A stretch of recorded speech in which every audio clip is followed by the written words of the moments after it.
How dare you place a call to Internal Affairs to try to make trouble for his career? She was pulled over by a cop, so she tried to get even. When he stopped me, he was very rude and abrupt. I've just listened to this tape. This officer was nothing but courteous, tried to be kind to you. How dare you do that? Party's on Robinson versus Manos. Step forward, please. 36-year-old Los Angeles police officer Brett Robinson is suing 61-year-old receptionist Beverly Manos for filing a false complaint after he wrote her a speeding ticket. She says he only stops women and he was rude. Order, all rise. Quiet in the courtroom. Yeah, this is case number 119 on the calendar in the matter of Robinson versus Manos. Parties have been sworn in, Judge. You may be seated. Sir, have a seat, please. Mr. Robinson, you are a police officer. Yes, ma'am.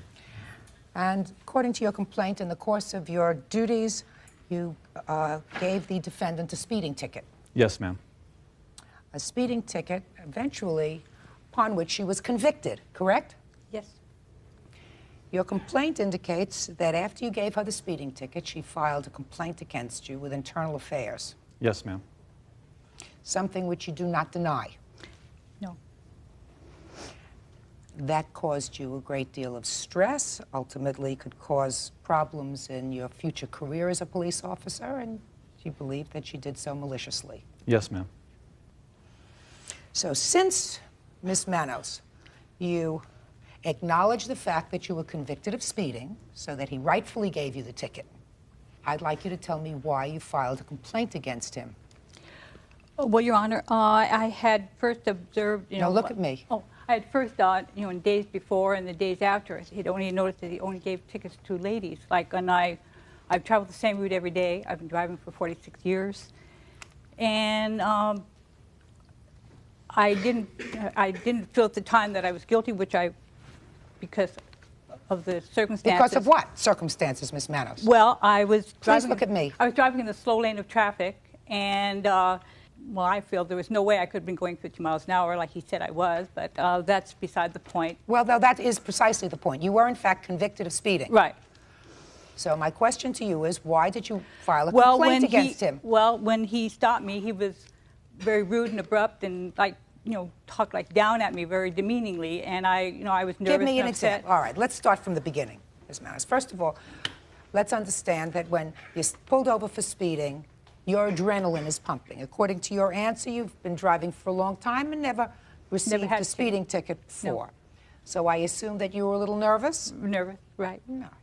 So he pulled you over, and what was the first thing he said to you?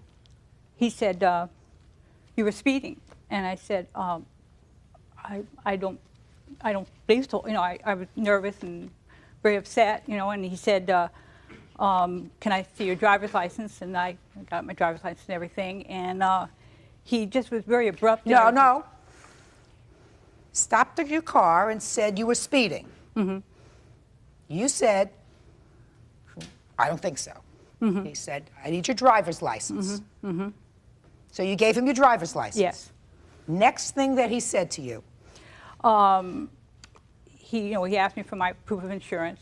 And you gave it to him? Yes. And he said, he all the time he was he didn't, I don't know, he was just, he didn't, give me a chance to any explanation or anything, or even, just, I said, well, how he was doing 50 to 35 miles on his own. He said, I got it on radar. Well, I said, I don't think so. Just a second. So you said, I don't think I was speeding, and he said, I have it on radar. Mm-hmm. That you were doing 50 in a 35-mile mm-hmm. zone? You said, I don't think so. Right. And what did he say to you? He just said, well, he said, that's what the, the radar thing says. Well, I said, I couldn't have been going that fast, officer, because I was in the slow lane of traffic, and I was going to be turning on Wilbur at the next block. Mm-hmm. And he said, well, that's what the radar said. Okay. And what was the next? And then he gave you the ticket. He went behind my car and wrote out the ticket. And handed it to you. Mm-hmm. Had me sign it. And then what happened? He just, drove, Just drove away. So, what's your complaint? Well, the fact that when he, when he first taught me, the way he, spoke to me, very, rude and demeaning. He didn't. I didn't hear anything rude and demeaning. He asked you for your license. He asked you for your proof of insurance, both of which you gave him to him. You questioned the fact, Ms. Manos, that he did in fact clock you going 50 in a 35-mile zone. His response to you was, I have it on radar. Right? You said, I don't think so. He said, I have it on radar. Then he went in the back, he wrote you a ticket. He came up, this is according to you. He came up to you, signed the ticket, and he left. He's not there to give you a recipe, madam. He's there to give you a speeding ticket. No, I realize What did you that. expect him to do? Well, the thing of it is my understanding of, like, with the radar, I mean, this is just my understanding, saying that you only can get it, like, from the front or from the rear of a vehicle, not, like, a 90-degree angle. I was, from where he was and to where I was. That's something that you take up at a trial. I know. So you were arguing with this officer? No, I wasn't arguing with him. I just, I said I didn't think I was speeding because I was in the slow lane. So you said you didn't think you were speeding. He said you were. If it's your understanding that there is some problem with radar, then that's something you take up at a trial. You have a relative who's in the police department? Past relative, retired. A retired relative. Who? My husband. And what was he? Deputy sheriff. Okay, so you had some information about that. So far I don't hear any basis for your writing a letter of complaint against him. I didn't write a letter of complaint. I called Internal Affairs. Because in fact, when he spoke with me, he spoke in like a demeaning manner. I mean, he very abrupt, and I mean, he could see that I was nervous and upset, and I mean, it just, it just. I didn't hear anything demeaning. You mean the words that he said? He said, I mean, instead of saying, "May I please have your license?" No. He said, "Give me your license." Well, just his tone and his, Police Officer Brett Robinson says he was not rude. He has a tape to prove it. He wants $5,000 from Beverly Manos for filing a false complaint against him. You have something you want me to hear?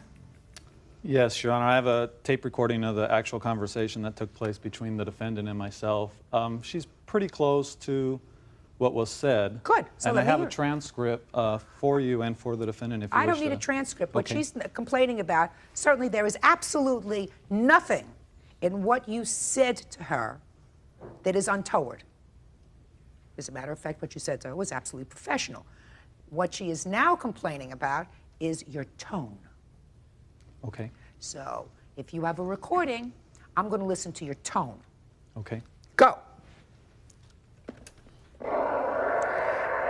Your Honor. I'm fine. 50 miles an hour on the radar. Well, what I did was I was trying to pass out of the car because I had come off and when I had that spot. That's 35. I know. Well, About a driver's license. okay. They had the other intersection down there. The Cedar, they had the lane blocked, and I had to get over to be able to turn, and so that's the only way I could get back over to, go. Okay, why don't you go ahead and find the registration and the insurance, please? I'll be right back with you. Sir? I'll be right back with you, ma'am. You have the paperwork there? Thank you.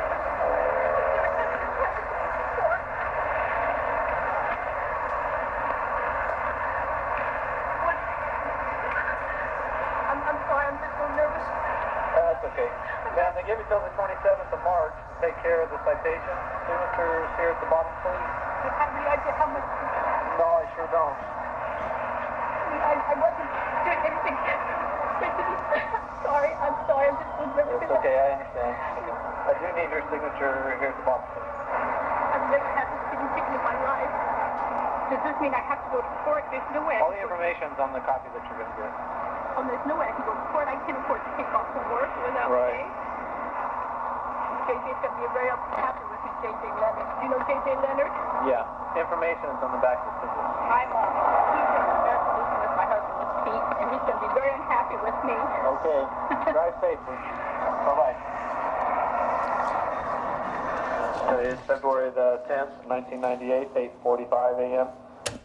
Your Honor, don't they have to ask your permission or tell you that they are taping conversations? I don't answer your questions, madam. You answer my questions. I've just listened to this tape. This officer was nothing but courteous, tried to be kind to you, was most respectful to you. How dare you place a call to Internal Affairs to try to make trouble for his career? How dare you do that? That's outrageous. That's outrageous. You know what happens? You know, everybody in this country sees glaring newspaper articles about abuses by police officers. And the things that you do demean sometimes legitimate complaints about cops that are bad. This officer knows that there are some cops that would be rude, that are not nice. You happen to pick on one that couldn't have been nicer, couldn't have been more pleasant. He's at the beginning of his career. How dare you call Internal Affairs to register a complaint against him? And not only that, not only did you lie about the fact, Ms. Manos, that he was rude, abrupt with you. I thought he was. You were upset. You were upset. That has nothing to do with him. You were speeding. But in order to make it even worse for this officer, you accused him of bias. You said that he only stops women. And now you're trying to tell me that you watched him, and the only people that he stopped in the days that you watched him were women. Well, like the days before, one of the ladies in my same building had stopped. And then also... Just a second. So the day before, another woman was stopped by this officer. And based on that, you concluded that he only stops women. Well, on all the days that I saw him at the same location, you know, for almost about 4 days, and all I ever saw him pulled over was women. Oh, please. No, really. Please. Yes, Your Honor. Ms. Manos, I want to tell you something. If you don't tell the truth once, judges don't believe anything that you say. Well, I am telling the truth. Oh, no, you didn't. You didn't tell the truth about your major complaint because you said your major complaint was that he was rude to you. I thought he was rude. No. You felt he was rude? Your first question to me after you heard this tape was, doesn't he have to ask my permission to tape record what I say? That has nothing to do with the truth of the tape. No, that has to do with the fact that you were upset that he had the tape to begin with. No, I now, didn't even know they had Officer Robinson, yes, ma'am. Let's get to your damages, sir. Yes, ma'am. Police officer Brett Robinson wants $5,000 from Beverly Manos for filing a false complaint against him after he stopped her for speeding. Beverly says she's never had a speeding ticket in 46 years. People have to be discouraged from filing false complaints against police officers. And I'm going to compensate you. Thank you. I want you to tell me what you feel as if it's worth and where you would like the money to go. Well, I feel it's worth the full amount of the suit that I filed for, which was for $5,000, based upon a couple of reasons. Number one, as you already stated, I've only have 14 years on the police department. I probably have another 16 more to do, and the promotability. This type of complaint goes into your personnel package, whether it's unfounded or no misconduct is as a result of the end of the investigation. It hurts an officer's career. How long did this investigation go on, sir? The ticket was written on February the 10th. She made the complaint on February the 13th. I was notified by my sergeant that the complaint was probably towards the end of February, beginning of March. I don't know the exact day. From that point on, I began to obtain assistance from another police officer as well as a private investigator, Officer Clark Baker here, who is my witness and helped me to establish a case against Ms. Manos. When was the investigation with regard to her complaint finally terminated with regard to you? June the 1st, I was called into the captain's office, and I have paperwork here to show it was originally found unfounded. They sent it to the chief of police office. They asked for it to be withdrawn by the chief of police. The chief of police refused to withdraw the complaint, instead changed the unfounded complaint to no misconduct. This is the complaint. I'd like to see the complaint, too, while you're looking for the other documents.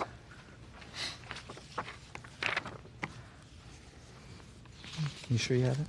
Oh, here it is, right here.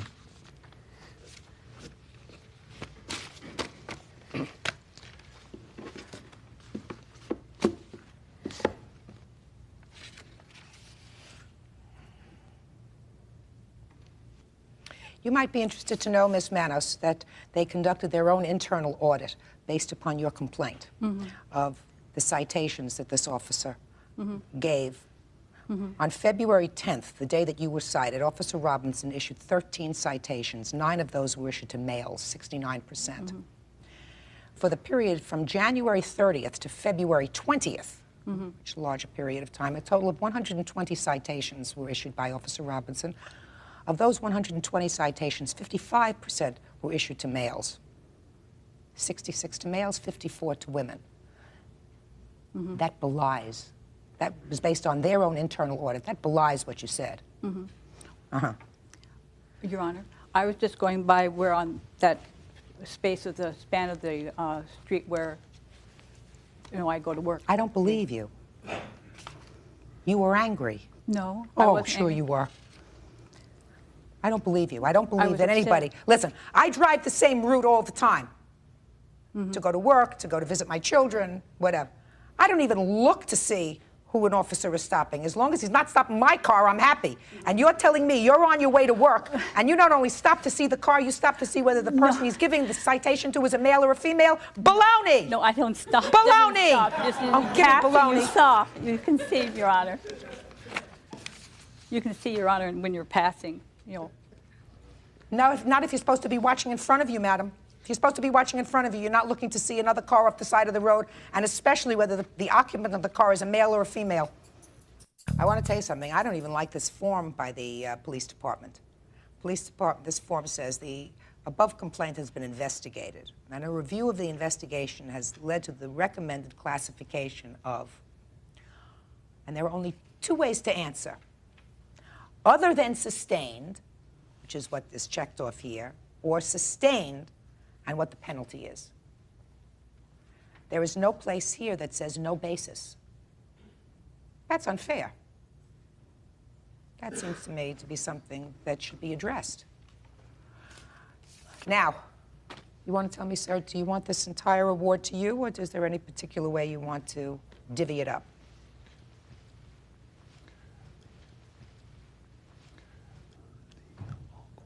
The court fees, Your Honor, I would like to go to the Mid-Valley Community Police Council. How much?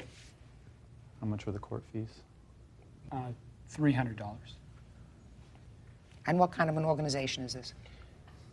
This is a community organization that supports programs that the police department gets involved in. It benefits both the community and the police department. Like what? Give me an example. First, tell me your name. Training to police officers, training to supervisors. They're also affiliated with organizations such as Jeopardy, which is a gang intervention program that assists children. Okay. Next. The remainder of the award you want to you personally? Please. Okay. Judgment in this case is for the plaintiff. The entire award is $5,000 with $300 of the award towards Mid-Valley Community Council. That's all. Thank you. Thank you, Your Honor. Excused. You may step out. What makes you think that your father lied to you when he told you that your mother was dead? Because he told me different stories. A father and daughter divided by a long-time family mystery. How did she die? She died in an automobile accident in Decatur, Georgia, Your Honor. Was she alone at the time of the accident? She's dead, Your Honor. She's gone. This is very, very sad. Parties on Torres versus Torres. Step forward, please. 18-year-old Lisa Torres is suing her father, 42-year-old process manager Jay Torres, for abuse and keeping her things when he kicked her out. Jay says his teenage daughter is out of control. Order. All rise. Let's have quiet, please. Your Honor, this is case number 159 on the calendar in the matter of Torres versus Torres. Parties have been sworn in, Judge. You may be seated. Ms. Torres, this is your father, Yes. and you are suing him because you claim that when you left home, he kept some of your belongings. Yes. He says that when you left home, you took all of your belongings. Whatever you didn't want, you threw away. Is that right, sir? That's correct, Your Honor. I read both of your complaints, your complaint and your answer. There were certain things that were a little troublesome to me, so let me ask you. It appears that the trouble between you and your father started when you were 12 years old, according to you? That's when most of it started, yes. How old are you now? I'm 18. Say the problem started when he first lied to you about the fact that your mother was dead. Yes, ma'am. You have a sister? Yes. A younger sister? Yes. How old is she? I think she's 12 years old now. What do you mean you think? I haven't really had any contact with her for a while, so I don't know for sure. And you always lived with your father? Up until I was 12, yeah. What happened when you were 12? I started going to various group homes because of the problems we were having at home. What makes you think that your father lied to you when he told you that your mother was dead? Because I talked to a CPS worker in Arizona, and he said he would start looking for her. So he looked for her in Georgia, looked for a death certificate, to see if there was a death certificate. He didn't find anything there. So he searched all over the U.S. He found no records of any death certificate on my mother. And that makes you think that he lied to you? Did your father tell you the circumstances surrounding your mother's death? He told me different stories about how she died. Was that your first wife, sir? Yes, Your Honor, it was. And how long were you married? Elizabeth and I were together for 10 and a half, almost 11 years. And how did she die? She died in an automobile accident in Decatur, Georgia, Your Honor. That's the only story I've ever told Lisa and Mandy both over all these years. And Was she alone at the time of the accident? Yes, Your Honor, she was. I had been contacted by one of Liz's friends when the accident occurred. At that time, Lisa's younger sister was with her mother, and I had to fly down there to get her. And I also attended the funeral, so she's dead, Your Honor. She's gone. At age 12, you started to go to various group homes. At what point did you leave the house permanently? That would be when I was 17. That would be May of '97. Had you gone through all of your things at the house? No, I didn't have a chance to. Why? Because I left too quickly to really go through my things. I just pulled a few things out, put them in a bag, and left. Where did you go? I just took a bus into Chandler. That's a town a few miles away from where we were at. And what did you do? You were 17. I spent the night out on the street near this movie theater, and then the security guard, he said I could stay with him for a little while. So I stayed with him at his apartment. How long did you stay with the security guard? About 3-4 days. And then where did you go? After that, there was this boy that I had met in the apartment complex where the security guard was. He convinced me to call the police, so I did. And then where did you go to live? You called the police came to get you? The police came and picked me up, and I stayed at the station for a few hours, and then I went to another shelter. An adult shelter or a children's shelter? It was a children's shelter. And how long did you stay at the shelter? I think about a month. And from there, where did you go? I went to a different group home after that. How long were you there? I guess 7 or 8 months. Then there was another shelter I went to after that, and from there, I went out on my own. Why did you leave the shelter, the group home, to go to another place after 7 months? Because they decided that they wanted me to become more independent before I turned 18, and the one that I was in was too restrictive. So they put me in another one that pretty much lets you do whatever you think you need to do. So what did you do, Ms. Torres? I tried to get a job, but I couldn't hold down a job because I guess the ones I went for were a little too boring for me. So when I turned 18, there was another shelter I went to after that, and then from there I went to the one I'm in now. So now you're living in a shelter? Yeah. Are you working? No, I'm going to start schooling for a job on the 20th of next month. What items do you believe that your father still has of yours? There's a lot of collector's items. He's took some of my horror novels.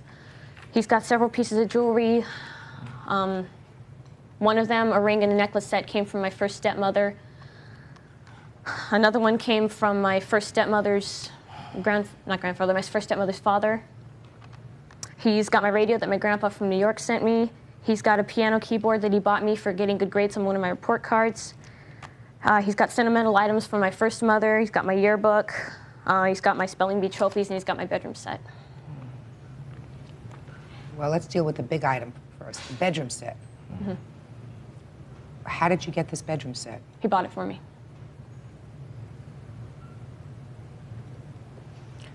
Mr. Torres, Your Honor. you've heard the list of items that your daughter says that she would like back. Yes, Your Honor. Do you have any of those things? No, Your Honor, I do not. And if I may, I'd like to go ahead and first express my disappointment and my shock at being here to begin with something of this nature. The problems that Lisa and I have had actually started pretty intensely when she was about 14 years old. There were episodes of running away. There were some problems she had with the law and with school, and eventually got to the point where I had to go ahead and put her into a group home myself because the problems had become so severe, become very destructive, both of myself and my younger daughter. As time went by, we went to family therapy. We went to additional counseling sessions. I mean, we had people all over the town, literally, struggling and working hard to try to turn things around for Lisa Marie. And it just didn't work.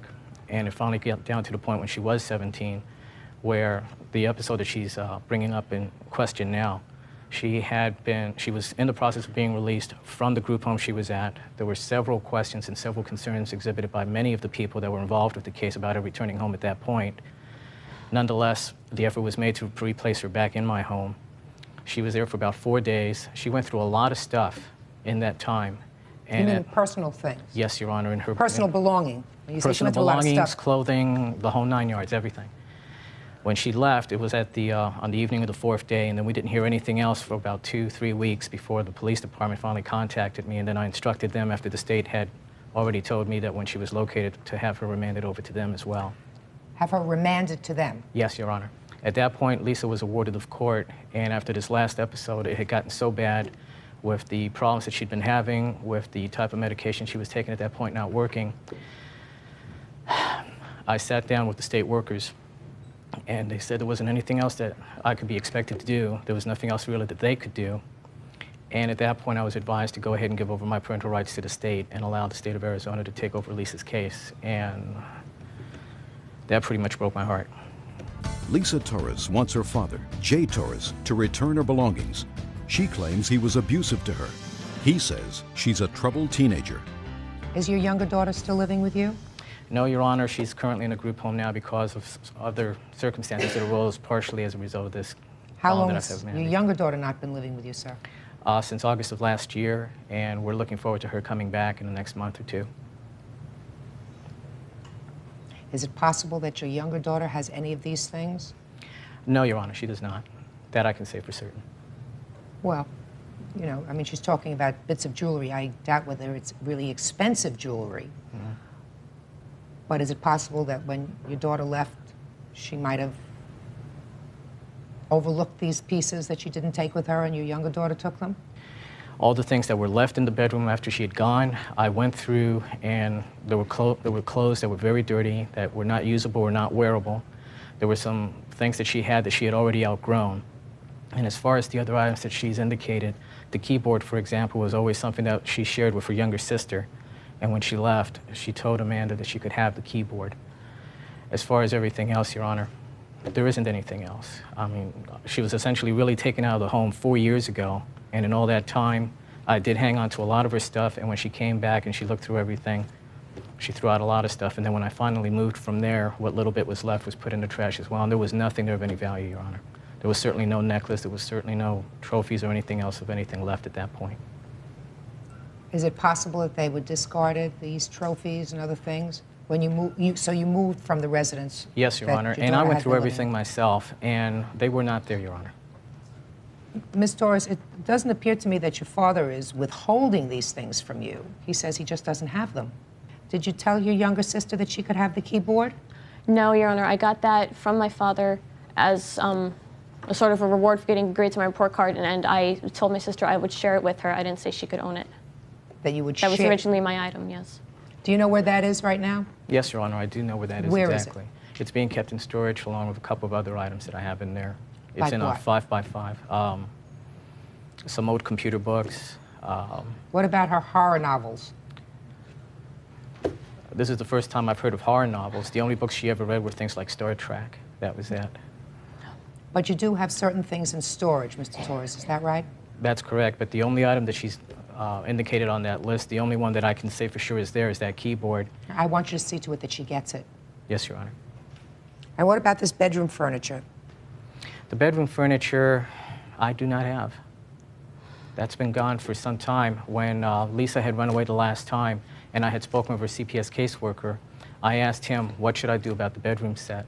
And he said he would talk to Lisa. And then about a month later, he called me and said Lisa said I could just go ahead and get rid of it, so I donated it to the Salvation Army so somebody else could have it. You say no. Your Honor, I never got any phone call from any CPS worker or anything. I never got a phone call. This was 4 years ago, Ms. Torres, is that right? No, the last time I was at home was in May of last year. That would have been March of last year, Your Honor. No. Well, in May of last year, was your bedroom furniture there? It was there when I left, yes. This is very, very sad. Mr. Torres, Your Honor. you have to acknowledge, sir, that when you have 2 children, and both of them are out of your house, that there might be some fault with you. Yes, Your Honor, and that has been addressed quite extensively. There have been several parenting classes, therapy sessions, and quite a bit of help. Well, and the people involved on Amanda's case are all on my side now. That's to go ahead your and bring her younger home. daughter? Yes, Your Honor. Well, evidently that came about kind of late with regard to this child. Well, in regards to Lisa, Your Honor, I had attended several weekly therapy sessions with her, both at the family group homes that she was at and the hospitals that she stayed in as well. So I gave it every effort that I possibly could. Since you left home, Lisa, have you been hospitalized? No, Your Honor, not since the last time. Which was when? Which was May of last year. I had been in a mental hospital for about a month before then because I was dealing with manic depression.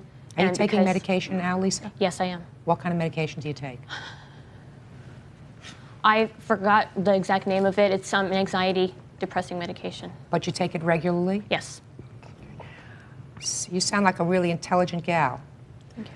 Did you graduate from high school? No, Your Honor, I went for my GED. But you got your GED? Yes. Probably was easy for you. You going to go on to school? Yes, Your Honor. What do you want to do? I'm going to become a computer animator. You good with computers? I'm going to be. I'm pretty good with them now, though. You think that would be any purpose in you trying to go for some conjoint therapy with your dad? No.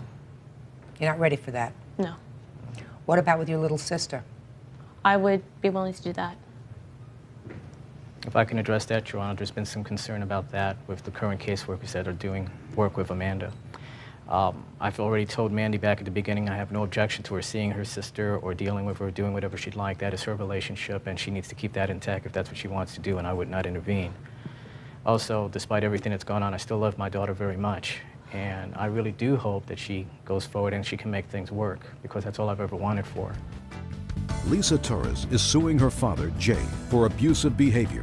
He says she is out of control. I'm listening to what you're saying, Mr. Torres, and I'm going to make some suggestions to you. First of all, as far as this court case is concerned, I'm going to direct that your daughter make sure that before you leave today, she gives you her address, and this keyboard that you have, you return to her. Very well, Understood? I also think that probably your daughter, who was 18 years old, that's really still a child. Most of us still know, Lisa, that 18, although you're doing a lot on your own, you lived in a lot of shelters, which probably was very unpleasant, 18 is still very young. And she could probably, Mr. Torres, benefit, at least for the time being, with some financial support from you. That would be gratuitous financial support. That would mean just because she's out there and she's struggling to do it on her own at age 18, she could probably make $25 a week go a long way. I'm just throwing that out to you because I think that if you say, I love my daughter very much and I want her to succeed, that may be helpful for her, a little bit of financial support. I've never had a problem with that, Your Honor. Okay. The only thing that I ask is just for a simple thank you from time to time, that's all. You may not get it right away. I mean, you have to understand, Mr. Torres, that your daughter acknowledges that she has a mentally diagnosed illness for which she was hospitalized, over which she has absolutely no control. I'm sure that she wishes she didn't have that problem, but she does. Yes.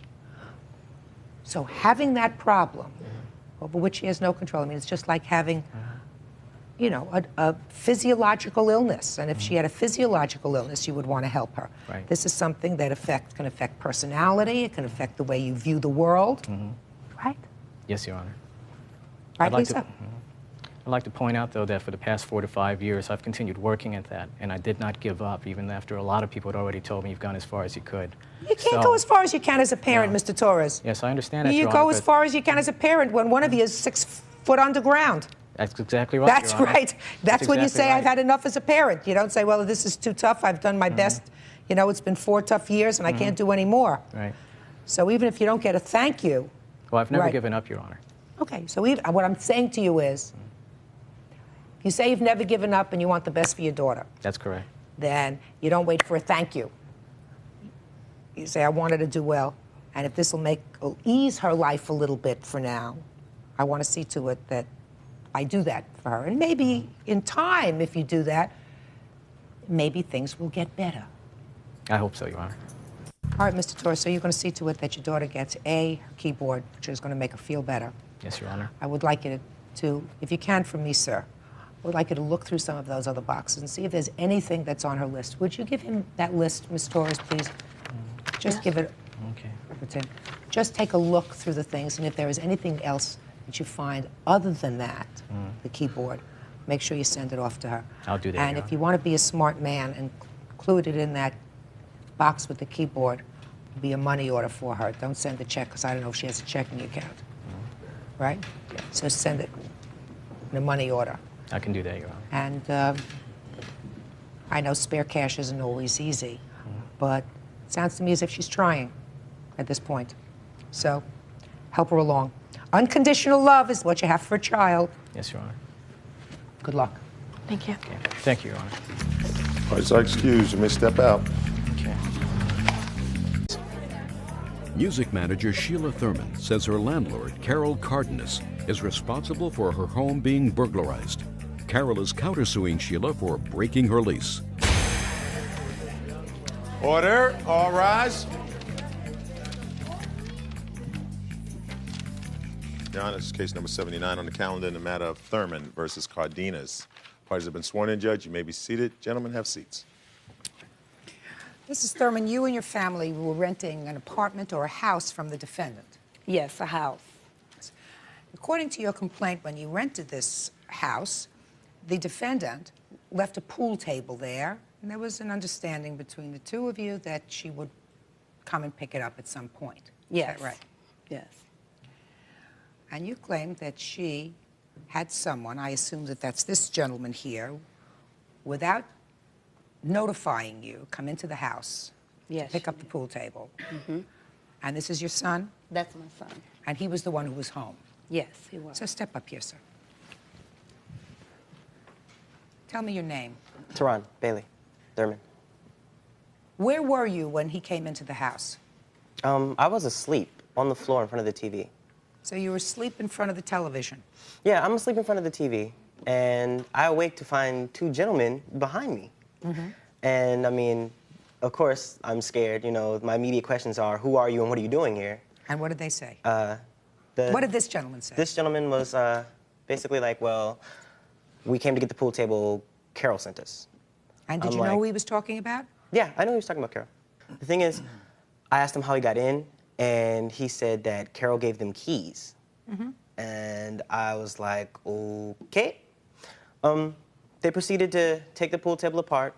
They asked to go see upstairs for some measurements for some windows in my mom's office. Once they told you that they were there to pick up the pool table for Carol, and once you were comfortable enough, so when they said they wanted to go measure some stuff upstairs for the windows, I led them upstairs. You knew what they were talking about, measuring the stuff for the windows? So you knew that. So after your initial fright of waking up and finding these 2 people in your house, then after that you figured that they were there legitimately. I mean, yeah, they seem, I mean, to seem to be real, you know? Right. I mean. Now, so they went up together to measure? Yeah. And what were you doing? I stood in the doorway. Which doorway? The doorway of the room that they measured. There were 2 windows in the room. So you accompanied them upstairs? Right. And then where did you go? I led them back downstairs, and they started taking the pool table apart. Yes. One gentleman kind of disappeared from my sight for a little bit. I mean, I really didn't pay much attention to it then, but, you know, hindsight is 20/20.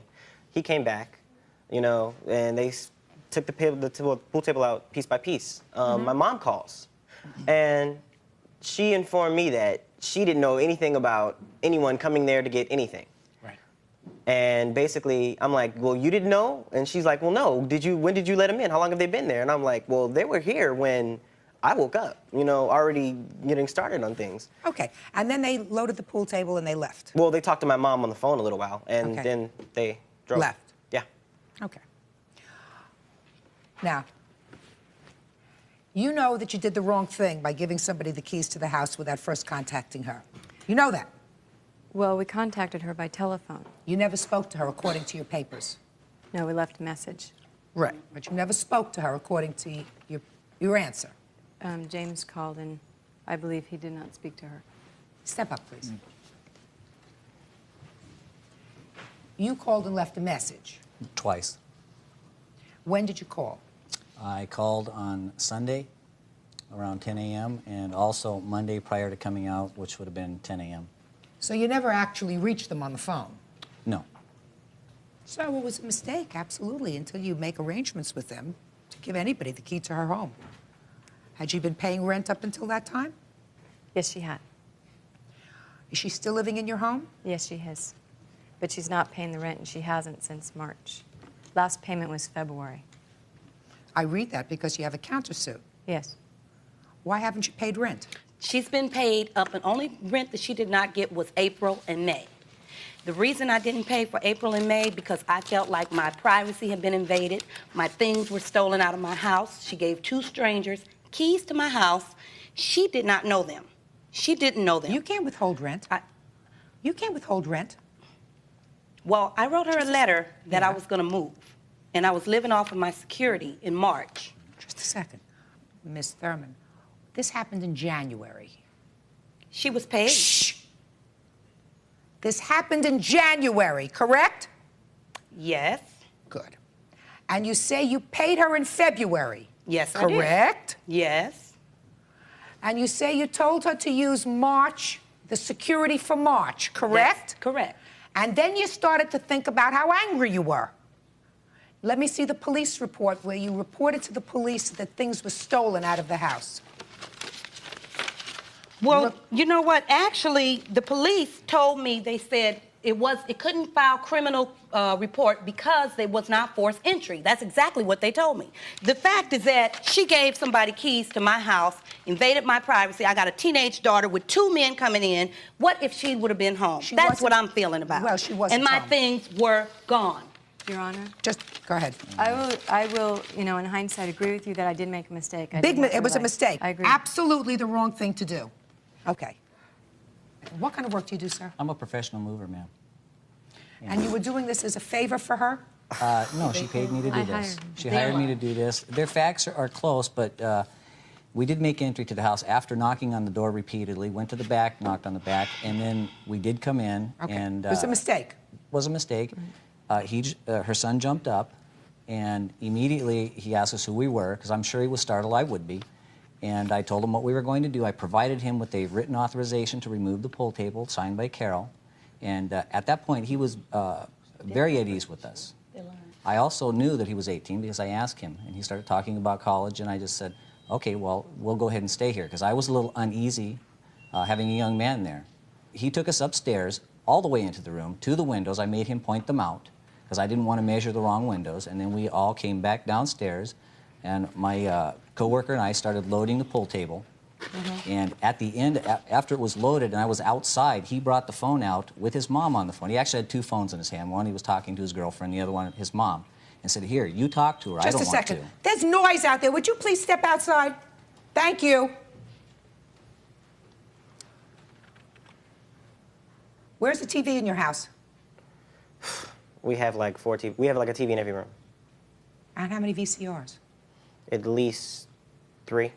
Yeah, they're big things like this, right? Yeah, the regular size VCRs. Regular size VCRs. Yes. Yeah. And how big is the computer? It's a laptop. So it's also about so big, right? Exactly. Right. So you're claiming that they walked out with your 18-year-old son there with a VCR? Yes, I am. I don't believe you. I'd like They were I don't. there. You want to know why I don't believe you?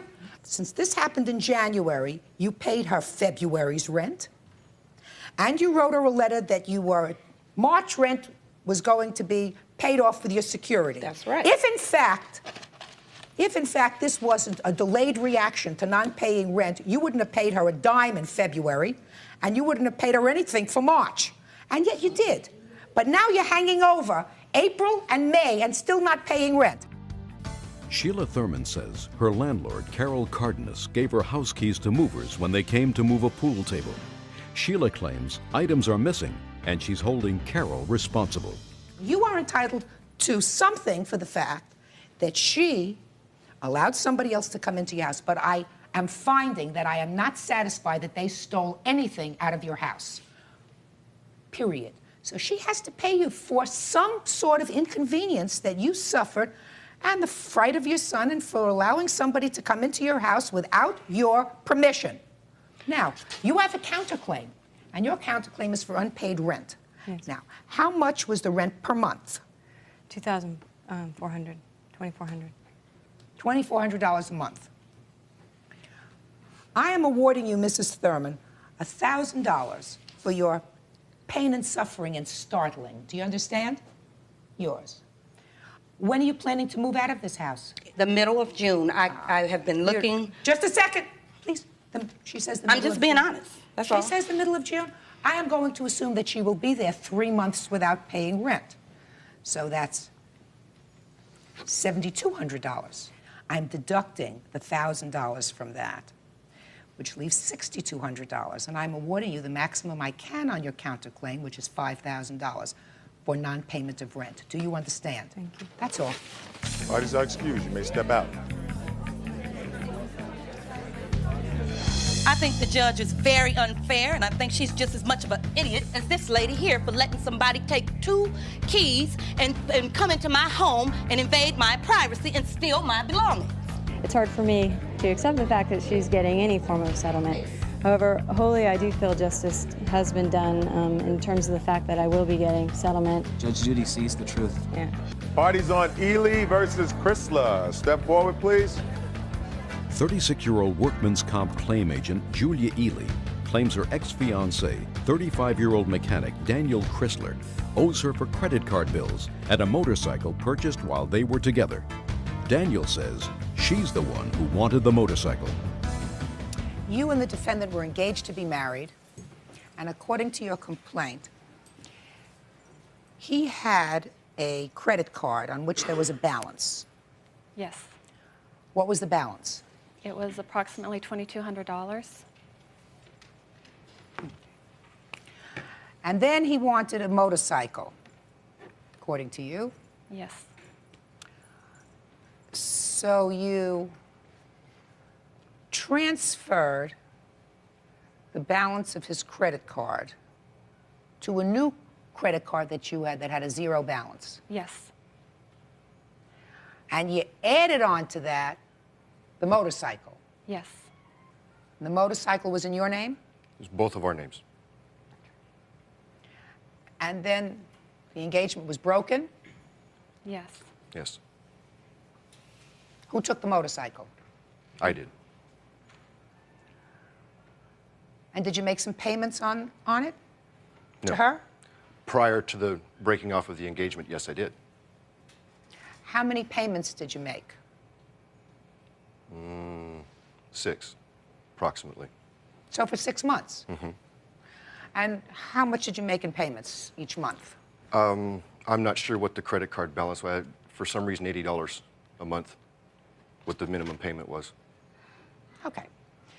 So, at least while you were together, you acknowledged this debt, Yes. right? Yes. Then you broke up and you stopped paying. Why? I initially did not want the motorcycle. I wanted it, but I couldn't afford it, and I knew it. And I told her this. I says, I can't afford it. I came home from work one day, and she says, I paid off your credit card and put it all on this card. Now you can get the motorcycle, and we'll write a check off of this credit card and do this.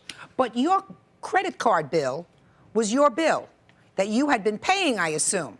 I'm not talking about the motorcycle. I'm talking about your original credit card. Correct. She also told me that if I gave the motorcycle back to her, she'd sell it to pay off that credit card. Well, but even if she sold it, you still had a debt of $2,200. That's what the selling of the motorcycle would cover, Your Honor. No, sir. Listen to me. I'm not great in math. If you buy a motorcycle for $1,700, motorcycles don't appreciate in value. It means they don't go up in value. If you sell it, it becomes less valuable. You get less money for it. I'm not talking about the motorcycle. Forget the motorcycle for a moment, because you repossessed the motorcycle from him. And you're going to sell it, and so you're really suing for a very small part of what you're suing for is the motorcycle. The majority of it is this $2,200 that you originally had on your credit card. Judge Judy continues in a moment. Mr. Chrysler, I want you to concentrate on the $2,200 that you owed a credit card. Forget motorcycle.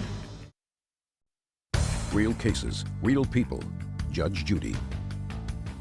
Julia Ely and Daniel Chrysler were engaged to be married. Julia wants Daniel to pay for bills and a motorcycle now that they have split. Let's talk about the $2,200, sir. According to you, you made 6 payments of $80. Yes. Is it because you paid utilities and that kind of stuff that you feel as if you're not responsible for that She debt? went above and beyond my control to get this motorcycle. Forget motorcycle. The motorcycle is the whole issue, because she transferred money around so I could afford to make payments on it. And I didn't want it to begin with. Mr. Chrysler, I want you to forget motorcycle for a moment. I want you to concentrate on the $2,200 that you owed a credit card. Before motorcycle, no motorcycle. Did you pay that money?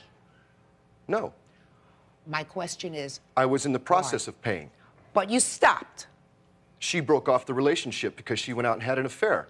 What does that have to do with the $2,200? Why should I pay her back for ruining my life? Okay, now we get down to it. So that's your reason. Got it? Now I understand. She wants everything back. She's even gone to the point where she sent me a letter. She wants birthday presents back. She wants my daughter's Christmas presents Mr. Chrysler, back. shh. She's not getting birthday presents. She's not getting Christmas presents.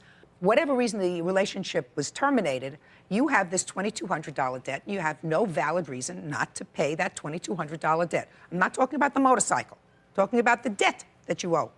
Because those were your bills, right? Those are things that you bought for yourself that, but for the fact that they were transferred to this new credit card, you would be responsible for. So then it's legal for her to take and do things without my knowledge, prior to my knowledge, excuse me.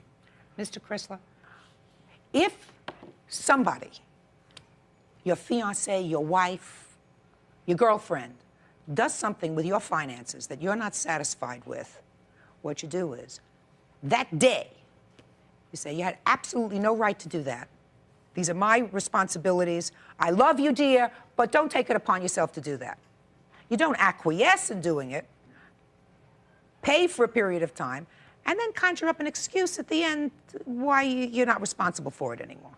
That's not the right thing to do. So you owe her the $2,200, less some payments. Now, how many payments did he actually make? He made payments on May 20th, July 4th. Just a second. May 20th for how much? $77.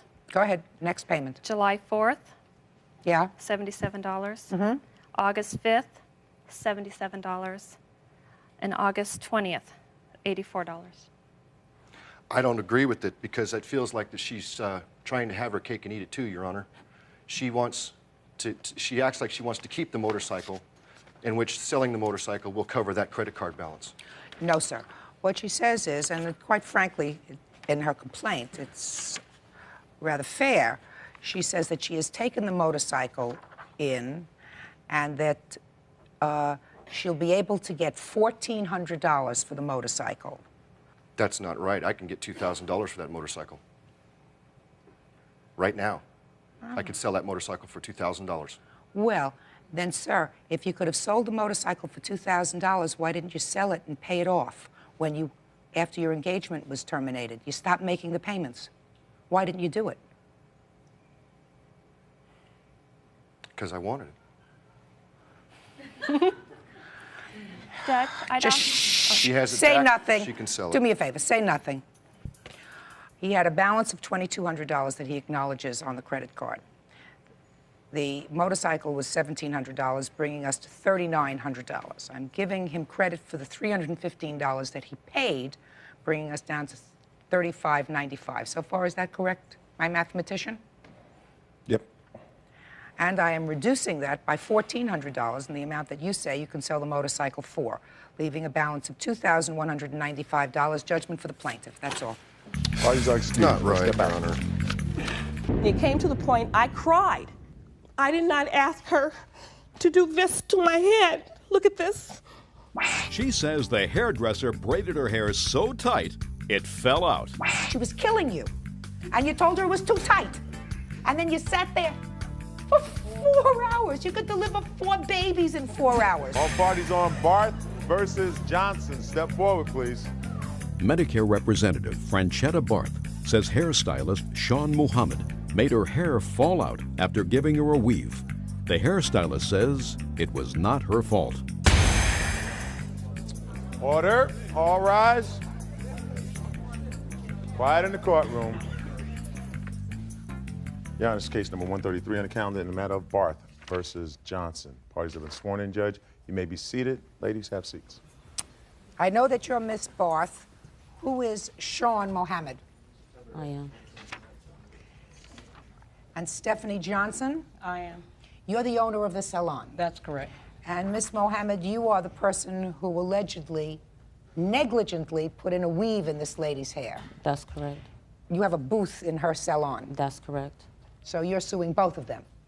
Yes. Okay. You claim that this lady who you went to have a weave put in your hair, put it in, causing you to become bald. Yes. So tell me about it. First, how did you come to use the defendant's services? I do a lot of traveling, and one day passing by, I decided to stop in and ask the beautician if she did, if her shop did hair weaves. Who did you ask? I asked Sean, and she said yes, it would cost $125. So we scheduled the appointment, and she directed me to a store in Palmdale called Winnie's Place to pick up the hair that I needed, okay? For a weave, I needed a couple of them, and this is the weave, okay? So when I went to, per our schedule, she first washed my hair and then she conditioned it and asked me if I was tender-headed. So I told her, no, I'm not tender-headed. But as she started braiding my hair in a circle, very thin rows, I noticed she was braiding very, very tight. And I asked her on several occasions to not braid so tight. I told her I need to think after this. And she told me it had to be tight in order to keep the top from looking poofy. So my exact words, I told her, you're the one with the license, you know what you're doing, as long as my hair doesn't fall out. Exactly, okay? She kept braiding so tight. I mean, it came to the point I cried. I sat there and I cried, okay? I did not ask her to do this to my head. Look at this. I can't wear my hair. I can't wear it. Look at that. And the pictures, I had hair on my head before I went to her shop. Paid $125 for her to do my hair. I also gave her a $10 tip. Just a minute. Hold on. Miss Barth, got a couple of questions for you. Had you ever had a hair weave before? Yes, I have. And were you satisfied? Before, yes. Okay. So you knew how it felt? I knew before I had 4 rows, large rows. Whatever, you had a hair weave before. Okay, and it was not done tight. It felt great. You are a business person? Yes, I am. Intelligent? Yes, I am. So what I don't understand is, I go into a beauty salon. I ask them to do a procedure for me. I'm sitting there crying because my head is hurting so much. Not only don't you get up and leave, which, quite frankly, is what a normal reaction is, especially since you've had the process done before and you had no pain, you gave her a tip. Yes. Miss Barth, Doesn't that sound dumb to you? Let's think about it. You sit in this chair. You don't know this lady. She doesn't come with any recommendations to you. You just walked into her store and said, do you do this? She said, yes. You sit down in her chair. She conditions your hair. She starts to torture you. Torture, right? And how long did this whole process take? An hour? No, it took about four 4 hours. So from the first time she started to do it, she was killing you. And you told her it was too tight. And then you sat there for 4 hours. You could deliver 4 babies in 4 hours. Doesn't that sound ridiculous to you? Sure. And then when you were all finished, when she was all finished torturing you for 4 hours, you gave her a $10 tip. So you went home. You went home with this very tight weave. And when did you notice that your hair started to fall out? The day before Thanksgiving. When was this procedure done? Around the 16th of November. Okay, so it was not more than 10 days later that you saw your hair started to fall out, right? Yes. So what did you do? I called Sean and told her there was a patch of my hair sticking up, and she asked me to come, if I can come down to her shop so she could see exactly what I was talking about. I went, actually my friend of mine drove me down, and sitting in her chair, she took a fine-tooth comb. She scraped underneath the top of that weave and put the scalp in my hand, telling me that it pussed up. The reason my hair fell out is because it pussed up. Okay? Let me see. Do you have photographs to show? Yes, ma'am. I saw a photograph sitting on the desk. Okay.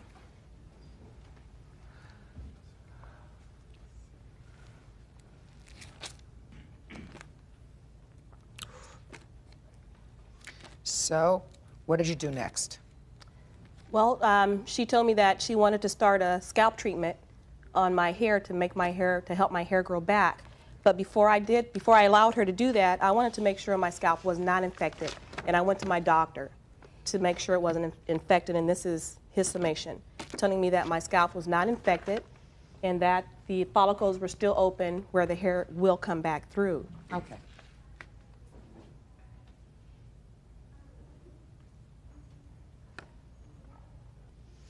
So you had started some treatments. Yes. With the same person? With Sean.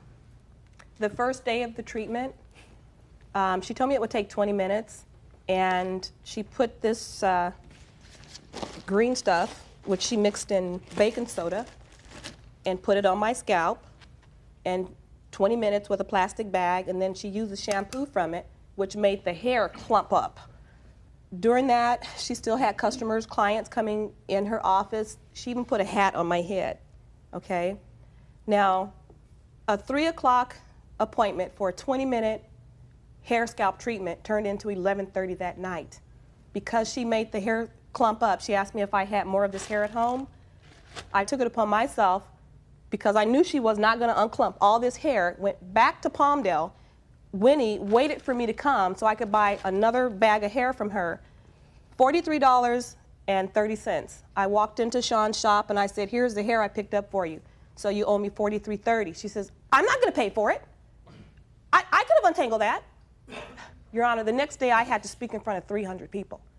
11:30 at night. I didn't have time for her. What kind of work do you do? I'm in sales. I'm a Medicare representative. And from 3 o'clock to 11:30 that night, a 20-minute scalp treatment turned into a nightmare. Franchetta Barth was surprised by her hair falling out after she received a hair weave from stylist Sean Muhammad. Now she wants $5,000 for pain, suffering, and loss of hair. Sean says Franchetta caused it herself. Miss Barth, you went to this lady. She tortured you for 4 hours. You sat there. You paid her. You tipped her. You went home. 10 days later, you had severe trauma to your scalp. You had loss of hair. Why did you go back to her? Well, she offered to try this scalp treatment. Okay, I've never sued anyone before. I'll be the first one to try to give anybody. I'm suggesting that you say to some friends, co-workers, I had this terrible problem with a weave that I had. Can you recommend somebody to me to go to? Go to your doctor. But you don't go back to the person who you believe caused you the trouble. That's just not smart. Right? Stop crying. It's hair, it's going to go back. I'm trying. Okay. So you put in this weave, and do you remember her saying to you that it was very tight? No, what happened was, the first time that I met Miss Barth was on September the 31st, which was a Friday. She came into the line, as she stated. She told me she was in the area and she wanted to get a weave. So I did tell her to look at the books and show me. She made an appointment for November the 1st. November the 1st was a Saturday. Her appointment was for 8 a.m. and she came in. As she stated, I asked her about her hair. I asked her what she did, because when you get braids, and braids sometimes can be tight, so I made sure she wasn't tender-headed. I washed her hair and conditioned her hair. I braided her hair for the process of doing a full head weave. At the time when I did the full hair weave, as I go around, I asked her, was there any discomfort to her? She told me that there wasn't. I told her when I get to the top and as I close in the circle, it's going to get a little bit tighter, because when you're finishing something and the scalp gathers together, then it gets kind of tight. She told me that she was fine and she was comfortable. And I kept asking her to make sure, because that's what I do. I make sure that she's comfortable, because I know that I have to sew the hair on that she showed you onto the braids, because that's the foundation. When I sewed the hair onto the braids, Miss Barth told me that everything was fine. 2 weeks later, Miss Barth called me on November the 12th. It was either the 12th or the 18th. And she called me and told me that her hair had came out in the top. I said, well, I never had a weave come out, and I've been doing weaves for years. So I really don't know why you were recalling me, but if you want me to look at your hair, I'll be glad to look at your hair. So when Miss Barth came in, which was on November the 18th, if I'm not mistaken, at the top of her head, she showed me a quarter-size piece, which is in the picture up there. And she lifted it up and I looked at it. And she asked me, what could she do? Could I sew it back down? I told her, what you need to do is you need to go to the doctor and get a doctor's statement saying that your scalp is not infected, because I am not going to touch your scalp because I don't want to catch anything. She said, okay. About 2 days later, this was on Wednesday. I'm not sure exactly what the day was, but maybe like the 20th, she called me back and told me she had her doctor's notice and that the doctor... This doctor's notice isn't dated until December 11th. Okay, maybe that's the doctor's notice that she got after the time. That says that her hair was not infected. Okay. But anyway, she said that her hair was not infected. She showed me the note and she asked me if I could, now that she sees that my scalp is not infected and there's nothing contagious there, would I be able to sew the hair back down? And so I told her, well, okay, you can sew the hair back down. But in the process, she was asking me, what can we do about promoting the hair growth? And so I told her that conditioning the scalp and making sure that the hair is shampooed and clean, that would start to promote healthy hair. And I also explained to her that I had been to a hair show previously where we were taught about the organic stimulations treatment, which causes healthy growth of hair. Whatever. So you washed her hair, it got clumped up, and then she went out and she got some other stuff. Listen, to make a long story short, you were seriously dissatisfied and you had a hair loss, right? Yes. I believe you're at least partially responsible as a mature, educated, intelligent woman. It was too tight. She's not feeling what you're feeling. Only you're feeling what you're feeling. You get up and leave. So there's a partial responsibility that you have. You have a responsibility too, because you're the professional and you should be able to see. There's no question in my mind that this problem resulted from the hair being pulled too tight. It's going to grow back. But there was no infection in her hair, and not only that, but on the sides, she had severe hair loss on the sides as well. I mean, this is a big piece of hair, right? Yes, but she didn't have any sides. When she came in to me to show the top of her hair, there was no side damage. She only showed me the top of her hair. And she continued to come back to me to get her hair shampooed, conditioned weekly. For how long? I have my appointment book. That's the only thing that I have to show the dates that Miss Barth continued to come in for the treatments that I gave her free, because she already had How many treatments did you go in for? She did one treatment. You have an appointment book that shows that she came? Yeah, these are the dates that from November from November to December, it shows her name and the different dates that she dropped in on. When did she come in after Thanksgiving in November, between November and December?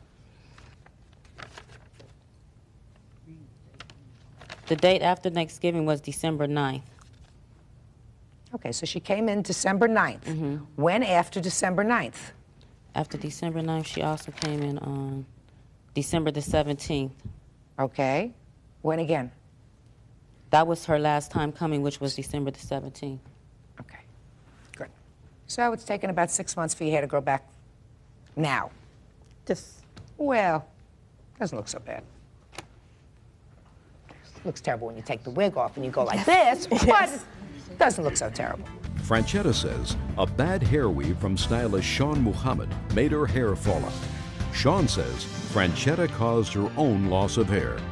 All right, what were your costs? For everything, including Yes. other wigs that I bought that just didn't work. No, not other wigs that didn't work. How much did you pay for this wig that you're wearing? $86. Fine. And tell me how much the costs were in total for what you paid the defendant. $135. And the treatments? She didn't charge me for the treatment. Did you have any doctor's costs as a result of this? $10 for the office visit. Just $10 for the office visit. Bert, I come to $231. That's it, Judge. Is that right? That's exactly right. Okay.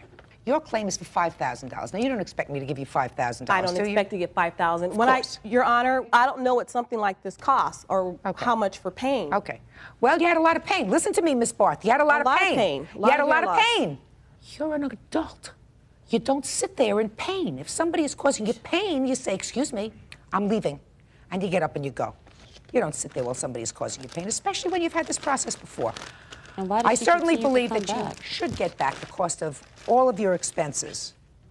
And so far, all of your expenses were $231. Customer relations. Just listen to me about customer relations. You had a dissatisfied customer.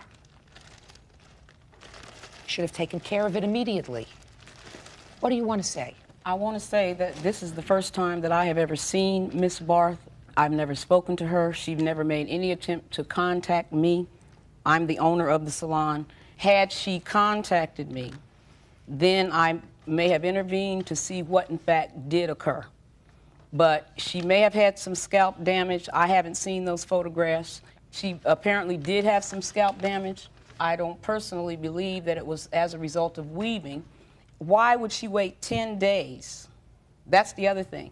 She waited, her hair was done on November 1st. She says 10 days later, started to fall her out. hair began to fall out. Right. Yet she came back to the salon. Several times. Listen not to me. for the treatment. Listen to May I me. just fin- I don't not for the understand. treatment, but to request to have the hair sewed back. It would seem to me you would request to have the hair taken out, not let's put more in. I'm not suggesting to Okay. you that Miss Barth acted rationally. Mm-hmm. I said if somebody was hurting me, and that's what she said happened, I would have Right. picked myself up and walked out, especially if you had the process done before. Exactly.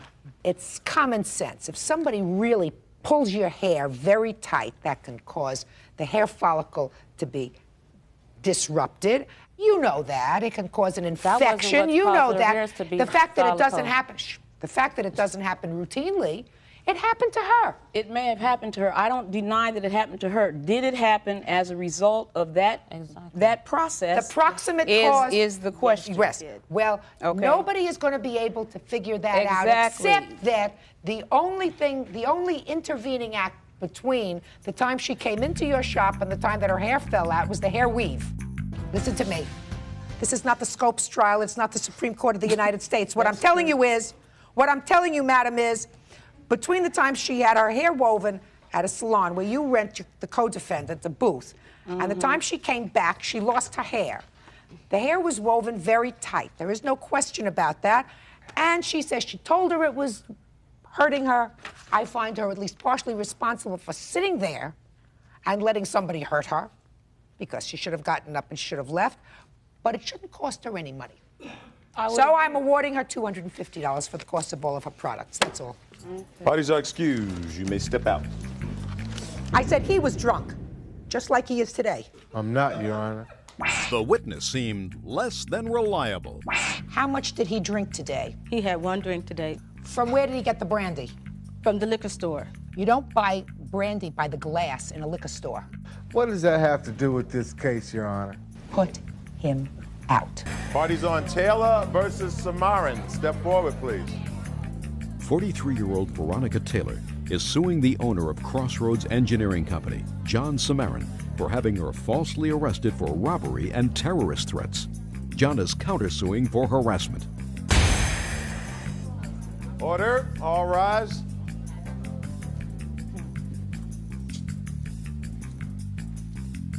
Your Honor, this is case number 131 on the calendar in the matter of Taylor versus Samarin. Parties have been sworn in. Judge, you may be seated. Ma'am, sir, have a seat, please. Ms. Taylor, you are suing the defendant for really falsely accusing you of a crime. Yes, ma'am. And for whatever damages that you incurred, doctor bills, time that you spent in jail as a result of his complaint. Yes. Both he and his employee, you are the employee? That's correct. The countersuit, because they say that since this incident that brought the two of you together, you've been harassing them. Now, I read both the complaint and the answer, so let me at least try to put this in context. You had a boyfriend. Yes. Is this the boyfriend? Yes. And your boyfriend had been employed by the defendant. Yes. For how long, sir? 3 days. And you terminated his employment. Yes. And your boyfriend asked you to accompany him to get his paycheck. Yes, ma'am. And you drove, or did he? I drove. Did he tell you that he had been fired? No, never. Not one time he said he's been fired. What time of the day was this? It was around 4 o'clock. What was his work schedule? 7 to 4. 7 to 4, 5 days a week? Correct. So this was about 4 o'clock, according to you, correct? Yes. And he had been with you that afternoon? All day. Well, then he wasn't working that day. No, he wasn't. So didn't you ask him why he wasn't working that day? No, because at that day he went to the DMV because he had to get some papers from DMV, and that's why he wasn't working that day. Well, he's saying no, but maybe he doesn't remember. In any event, he wasn't working on a day that he was supposed to have been working. And then what happened? Then he opened the door and waved his hand like, come in. So I went in, and him and his boss was arguing, and I figured that they was arguing about the paycheck. So when I walked in, he asked me, he said, well, what would you do? Who's he? This man right here. He said, what would you do? And I said, I'm puzzled. I didn't know what was going on, you know. And David asked me not to say nothing, so I didn't say anything. So they was arguing, and then I said, well, to solve the matter, why don't you just write him his paycheck, and then we'll go, and that'll solve the problem. So then after that, his secretary went back. I went with her in the back. And she said, I'm so nervous. And I said, I'm so nervous. What did you go with her in the back for? When she went to write David's check. What'd you go with her for? Because she wanted me to walk back there with her. And that's Is that why what she said to you? Will yes, you walk back there with me? She said, I said, I'll go with you. She said, sure, it's okay. So I walked back there with her, and she said, I'm really nervous. And I said, I am too, because she said, I've never been in this position before. And I said, well, I've never been in this position before either. So I pat her on her back and said, it'll be okay, honey. And then she wrote me the check, and we started walking from the back. Well, in the meanwhile, by the time me and David was about to go out the door, I was trying to handle his paycheck, and all of a sudden, police was just everywhere. And all of a sudden, the police had him on the ground, okay? But in the meanwhile, I still had David's check in my hand. So I sit on the porch because I didn't know what was happening. I said, I can't believe this is not really happening. So the police went in the office to talk to him and his secretary. And so I sat on the porch for a while, maybe about 15 minutes. So the police came back out and said, do you have the check? And I said, yes, I do have the check. He said, well, we're arresting you because they said that you did terrorist threat to them, okay? I said, I never seen them before. I don't even know them. I don't know what's going on. This is David's check. This is not my check. And I said, I think it's unfair for you to put me in jail because what this man said, I ain't never seen him in my life. Wasn't talking about prior relationship. I assume he was talking about what went on in that office today. I'm talking about what went on in the office. So you were arrested? Yes. Sir, you want to start from the time he walked into the door? Because I've read your answer. Yes, I was in my back office, and... what kind of business do you have? I'm in the general engineering, asphalt and concrete improvements, public works. And what kind of work was... truck driver. He was driving a truck for you? Correct. What happened? He entered the office door somewhat belligerent, noisy, and my girl Angie called me up front. So I think we have a problem here. So this was the first person he met? Yes. Just step up, please. What is your name? Angie Abeta. Miss Abeta, would you tell me what happened when he first came into the office? Okay, I sit at the front office, and my boss's office is in the back. He just burst in, and you could tell he was, you know, not sober, I don't know. But anyway, he burst in and yelled, "I want my money." And that startled me right away because I have never seen the man. I usually don't see the employees.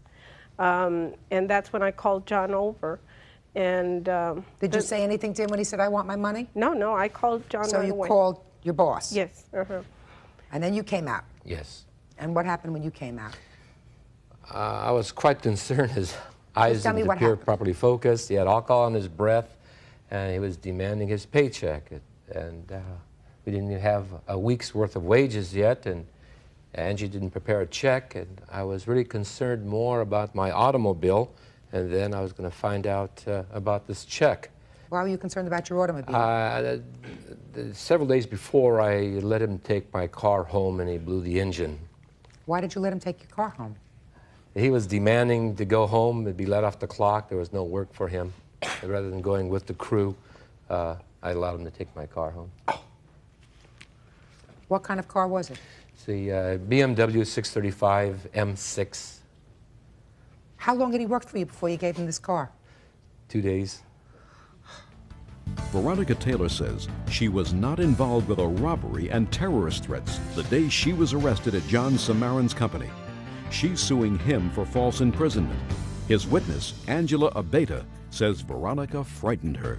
Okay, so he comes into the office, he's demanding his paycheck. You want to find out what's happened with your car and whatever, and you hadn't prepared a paycheck for him. So what happened next?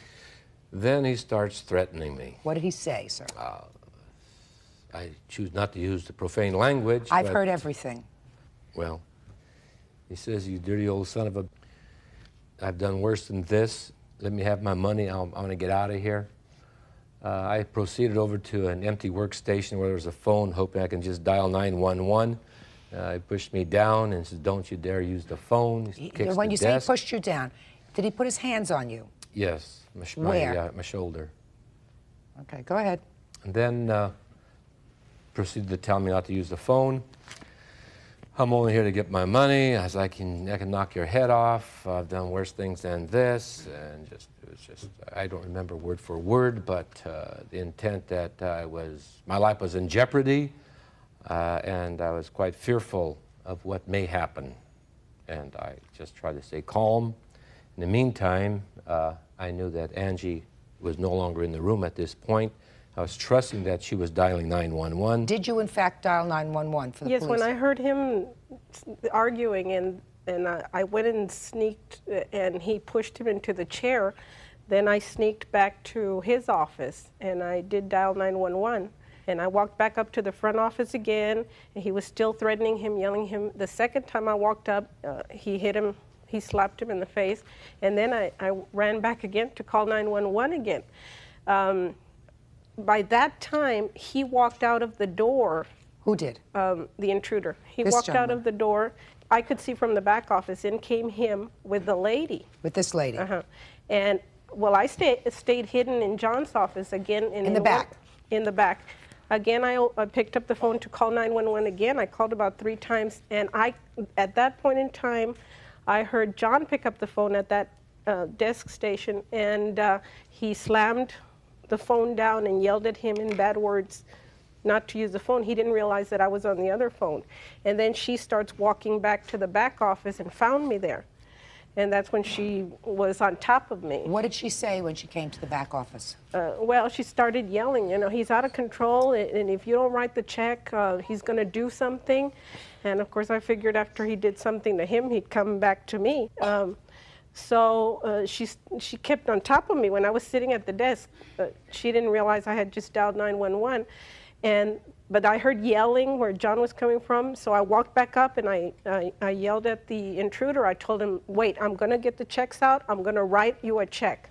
So then she's following me around. We walk back, we unlock the checks, and I write the check. And all this takes, a good 30, 45 minutes. And of course, I'm shaking, and she's standing there. She says, "We're not leaving until you write the check, and he's going to do something Did to she him." say, "We're not leaving until you write out the check"? And I wrote the check and gave it to her. And by that time, I thought the police hadn't come. But when they started to walk out, she had the check in her hand. And of course, by that time, I was a nervous wreck. And then we saw the police outside. Now, Miss Taylor, can you tell me why, after you walked inside to the office and you saw that this was a very hostile situation, why you just didn't turn around and get back into your car and leave? Because after I talked to David and him, okay, and when I said just write the check and to solve everything, I walked back with her. We wasn't even in there 20 minutes, so when she said 45 minutes, that was a lie. I don't care if it's 5 minutes.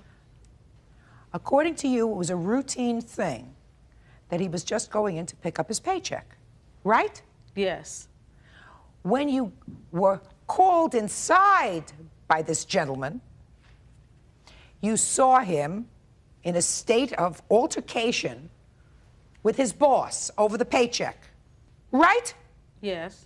Why didn't you just turn around, get back into your car, and leave?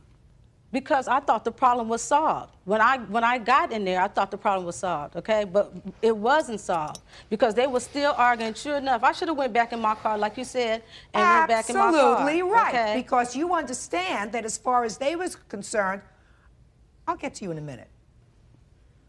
As far as they were concerned, they had a hostile environment. And there were two of them. There was only one of him. But then he went out and called somebody else. Somebody else who didn't just come in and then walk out, but who went in the back office. And according to you say, why don't you just give him the check and then we'll just get out of here? Or let's just resolve this, give him the check. Well, they weren't ready to give him the check. They say that your words were somewhat different. That you better give him the check or else I don't know what he's going to do. He's out of control. But they're faced with a very hostile environment. Had he been drinking? Had he been drinking? Yes, he had one drink. Of course. Yes. And was he drinking today? Yes, he was drinking today. Sure he was. Was he drinking before he came to court today? Yes. Sure, he was. He was drinking before he came to court, and he was drinking all afternoon with you before you went to their office.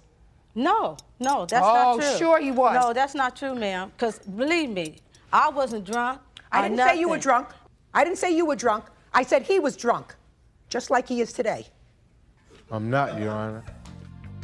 Veronica Taylor wants John Samarin to pay for her false imprisonment on charges of robbery and terrorist threats.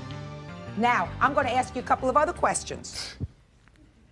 This is my next to the last case for the day, so you've had a good 4 or 5 hours. How much did he drink today? He had one drink today, Your Honor. What time? Had to be 12:30. And what did he have to drink? Brandy. From where did he get the brandy? From the liquor store. You don't buy brandy by the glass in a liquor store. No, he bought a small shot bottle. Okay? Right. What does that have to do with this case, Your Honor? Sir, I don't answer your questions. You answer my questions. Now, I trust that you didn't know that there was going to be a problem. No, I didn't. But once you got into that office, you recognized that there was a problem. Yes, I did. Then you should have gotten out. Because their perception of what was going on was they now had two people demanding money, threatened. He was pushed. He was slapped, right? You didn't push him. You didn't slap him. But you also, in whatever language you used, whether it was, why don't you just give him the check and then we'll get out of here? She never said that, Your Honor. Put him out. Step this way, please. Of the building.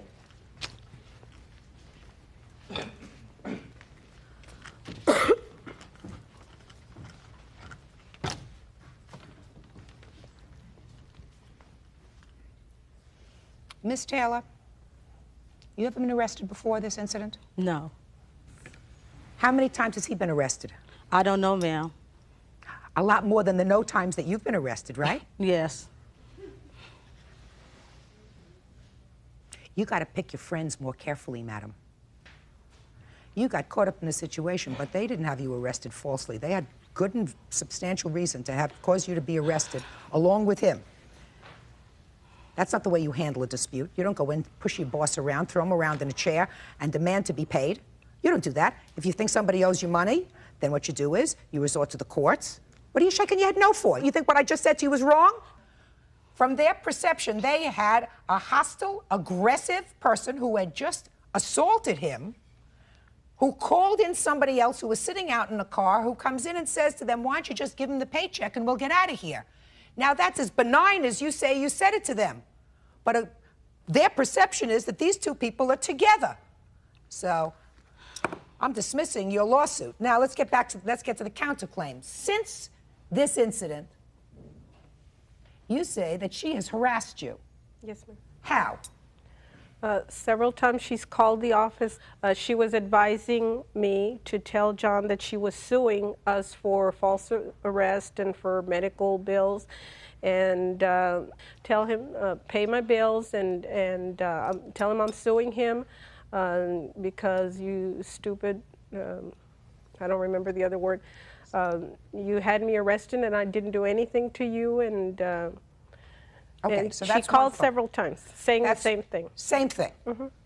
That she wanted money? Yes. When was the last time she called you?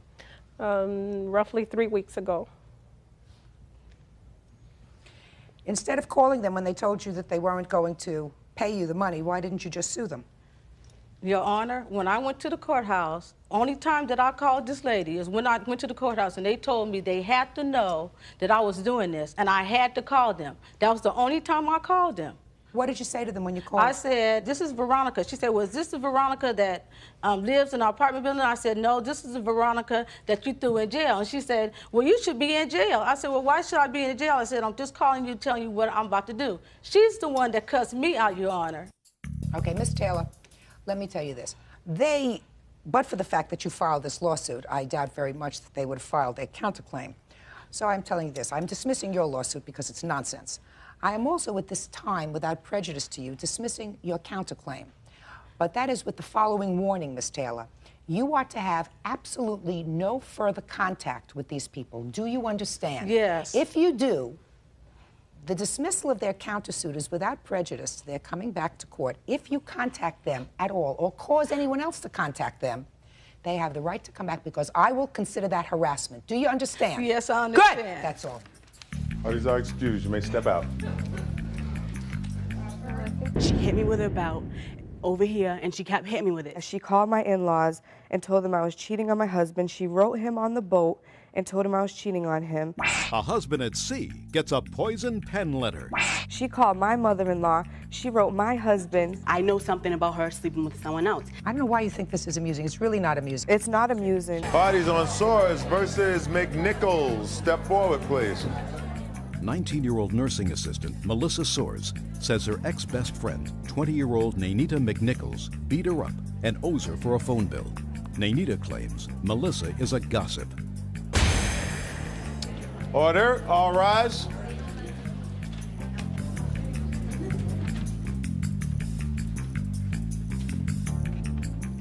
Yeah, this is case number 179 on the calendar in the matter of Soares versus McNichols, sorry. Thank you. Parties have been sworn in, Judge. You may be seated.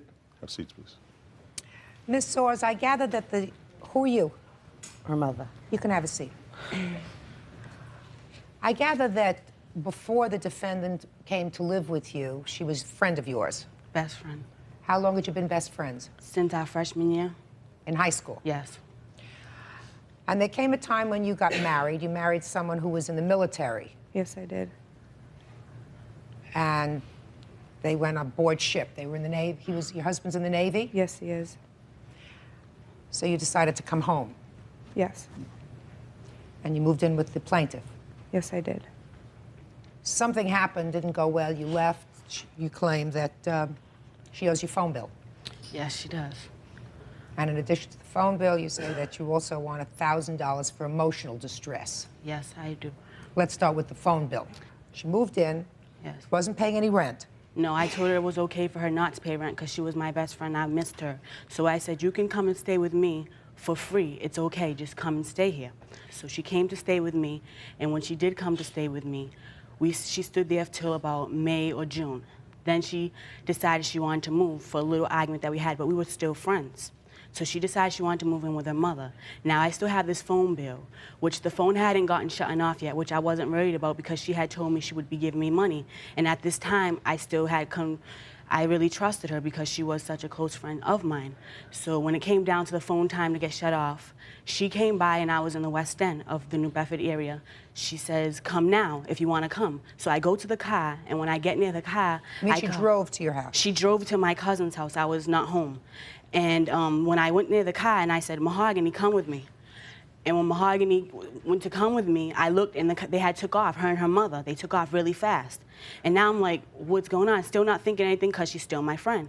Then I have somebody bring me to her mother's house. When I get to her mother's house, the mother says, hold on, really polite, I'm going to go get Nanita. Nanita comes, everything's fine. I get up the stairs in their apartment. When I get to the top of the stairs, the mother's behind me. She now pushes me into the apartment, and the daughter's standing there when I get in. And she says to me, why did you tell on me for? And I'm like, what's going on? What did I tell about? I have no idea what she's talking about. Somehow there was a rumor or some misunderstanding with her in-laws. So happened that she had an affair, and she was afraid that I was going to bring this out, which I had no intentions of doing. So now, her and her mother, they literally jumped me. She takes off her belt and she's like, now ma? Now ma? The mother's like, go ahead. She takes her belt off, she hit me with her belt over here, and she kept hitting me with it. So then I then grabbed the belt, and when I tried to fight back to get out of the apartment, mind you, the door is chained and locked at this time, and the mother's standing near the door. And I'm going back and forth fighting with her, and the mother's pulling on me from every direction. Finally, someone's at the door, which is him. He's at the door, and he's like, what's going on? He came, he's her friend. Okay. No, he came looking for her, the mother. And then he came and said, what's going on? I then ran down the stairs because now I get out the apartment. When I get down the stairs, the mother comes at me. I'm not satisfied. It's my turn. So she went at my neck, and he had seen that. And then after that, I came out the house, and so happens that the story got twisted around. Basically, I did not fight over the phone bill. I would like my money because this is all that I have, and so therefore... Okay, let's start with A. You lived with her for how long? I was there March and April 29th. And were you calling your husband? He was Colette calling from Florida. So you know you owe her a lot of money for a phone bill? Yes, I do. Why didn't you pay her? I paid her. I only owe her $100. The first week... Just a second. Show me the phone bills. Let's start with that first. The whole bill is actually $525, but I only have $325 to show for, and I would settle for that much. $325? Yes, that's all I have to show for. Okay. Show me your proof that you gave her $225. She was my best friend. When she came to me with the phone bill, I went to the ATM, I took out $200, I brought it to her house. The following Friday, I brought another $100. Then I owed her, that was $300, I owed her $200. I stopped paying her $100. I left money with my mother, like $25 here, $30 there. She was picking the money up from my mother every Friday after that. Then I found out that she called my in-laws and told them I was cheating on my husband. She wrote him on the boat and told him I was cheating on him. I did drive by. How do you know that?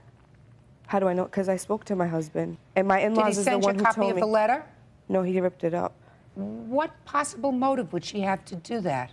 Because she thought I wasn't going to pay her the rest of her phone bill money. Okay.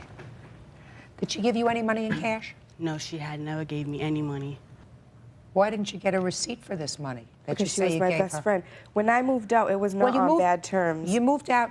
Because she had made plans with her cousin to move in for the summer. We didn't move out on bad terms. Well, you didn't move out on good terms. There was an incident. No, there wasn't. No, there wasn't. You didn't have an argument with her? No. Did she have an argument with you? Yes, we did have a little. We had words. When she packed her stuff, we had words, and she decided to leave. What were the words about? It was in regarding to the fact that her little brother was over the apartment. She was on the phone with her husband, and he was underneath my glass table scraping the thing, and I said, get out of there. And she didn't like the way I said it to him, and I told her I would say that to any other little kid, my own brother or sister. What makes you think I can't say it to your brother? If you can't keep him tamed, I'll do it myself. This is my home. And then that's when she then said, well, I don't have to effing be here, quote. So then she left. And does that sound familiar to you? No. I know about my little brother, but that's not why I moved out. It was planned that I was moving out when my husband went on the boat, because her friend was moving in for the summer, her cousin. Yeah, but you moved out before the summer. So that doesn't sound familiar to you, what she just said to you? I know we had, I mean, that happened, but that wasn't, no. I lived at her house. Who are you? Mahogany Silver. Were you there? I was there. Well, step up here. I was there, and what she said is what happened. And Mahogany was not there. I was there. No, and I was wasn't. there. Don't. Let me hear. I was there when it happened, and I was there when she packed her stuff, because I even talked to her in the hallway, and she was telling me how she was mad about Melissa scolding her brother. I was there. Melissa Soares claims Naynita McNichols beat her and owes her for a phone bill. Naynita says Melissa bit her thumb, sending her to the hospital. You were there when this incident occurred, and you had a conversation with her in the hallway? In the hallway. I asked her, you know, she just like went in the room without telling anyone, you know, and started packing her things. So when she was taking, you know, moving her things into her car, I went in the hallway and asked her, you know, what was wrong with her. And she told me she was mad about Melissa scolding her brother. She didn't like the way Melissa talked to her brother. How old is your brother? He's 8. Mm-hmm. Okay, thank you. Step up here. Were you present during this incident that took place in her home? Yes. Who are you? My name's Orlando Urquhart. I'm a friend of the defendant and Melissa. I lived with the defendant for a year. Tell me what you observed and when. All right, I was going over to pick up my fish tank, and I was outside the house with Jeff walking the dog. And who's Jeff? Jeff's the neighbor that lived downstairs. Me and Jeff was talking outside. Next you know, I heard like a big ruckus upstairs and pounding on doors. And I was like, what's going on? Because the bottom door was locked, and I was ready to kick it in. And then they come down. She finally gets the door open, and she comes running out. Describe her condition when you saw her. Eyes watering, fear, shock. Did you see the defendant? No, not till they came downstairs afterwards. She was in the hallway with her mother. Her mother was down the stairs then. Did you see anybody with a belt? No. Did you see any marks on any of these people? No, I didn't see any marks. It was kind of like 7 o'clock when the sun was going down, and everything was just like a ruckus. Okay, have a seat. Now, I want you to tell me first, did someone call her to come to your house that evening? No, I had drove by. We was coming from the mall, and I saw her at her cousin's house. And I stopped, and I said, I have your phone bill money at my house. When are you going to come get it? Because she didn't come the past 2 weeks. And she said, why don't you leave it at my grandmother's? Why do I have to go to your house? I said, because I have work and everything. I left it at my house so you could get it. And the last thing she told me was, bring it to my grandmother's. I said, fine. Me and my mother drove off. We went home. I was next door at my cousin's house, and then she came to my house.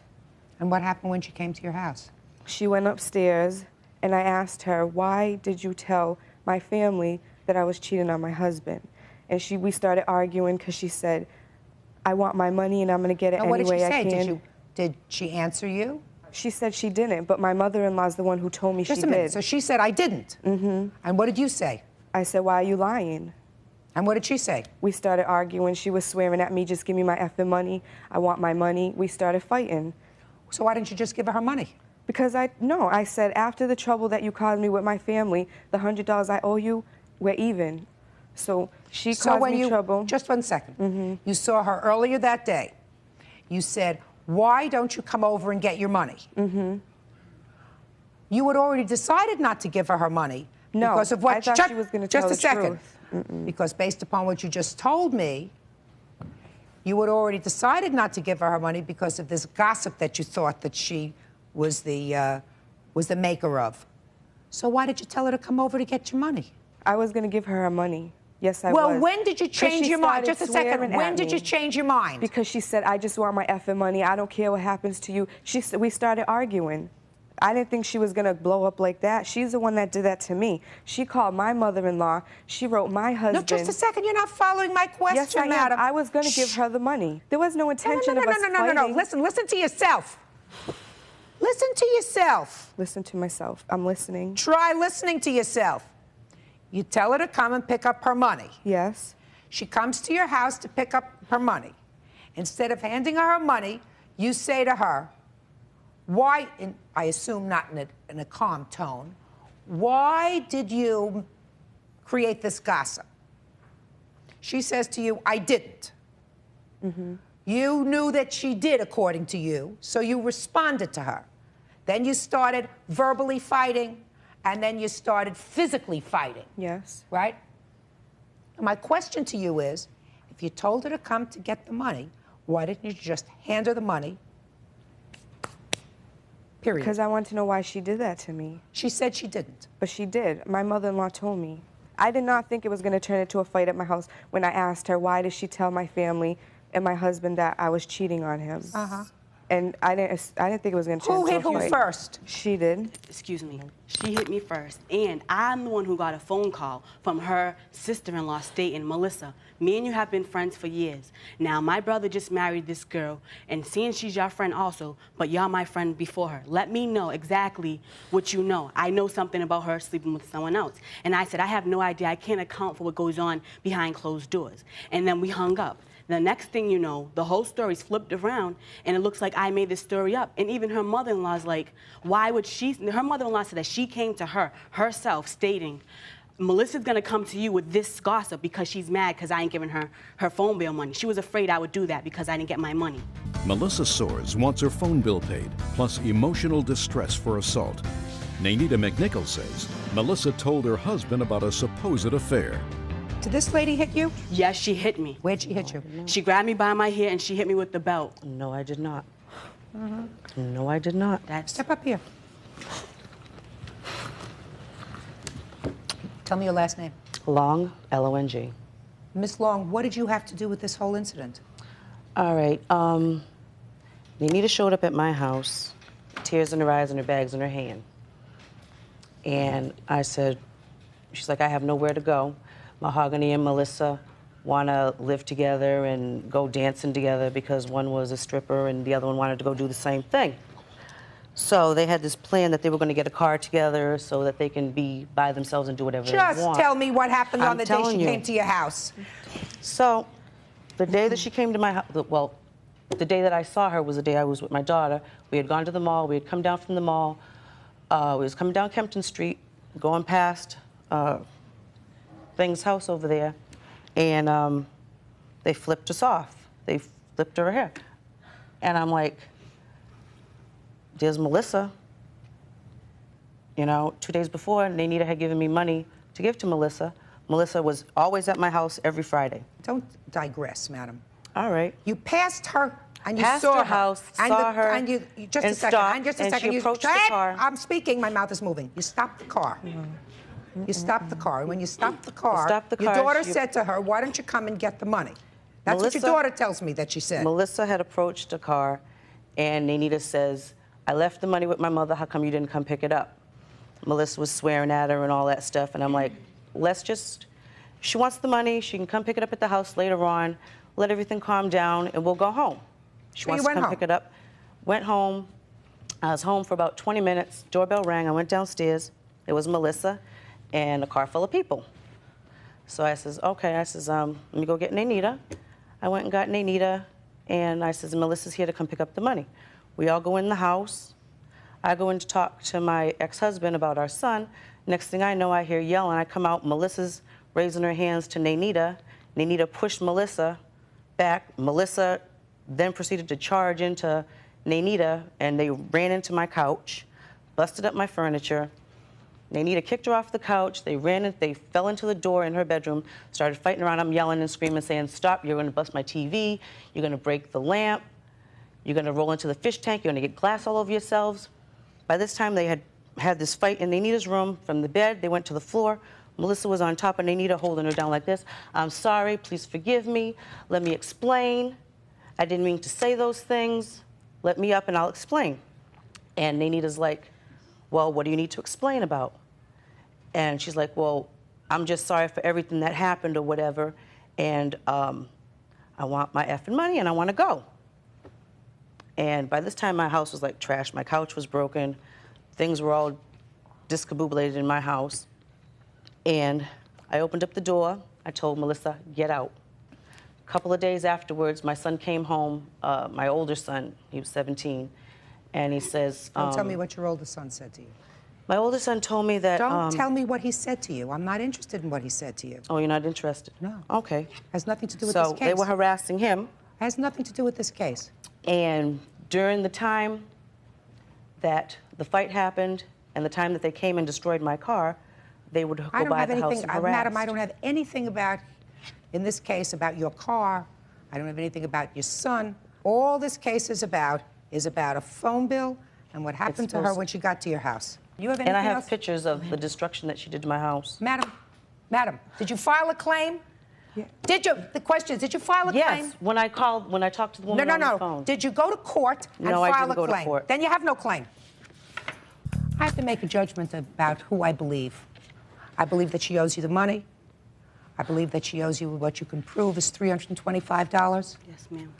I have no proof that she gave you any money in cash. I believe that she called you to come to the house for the purpose of confronting you, which she did. I don't know why you think this is amusing. It's really not amusing. It's not amusing. She was really good to you. It isn't amusing. She was really. You want to know why, Miss McNichols? And she told my husband I was cheating on him. I gave her $400 of her money. And I know that she did because I saw her give her the money. Did she ever give you any money? The only time she came to my house was when she had a bat in her hand. Judgment in this case is for the plaintiff in the amount of $325. That's all.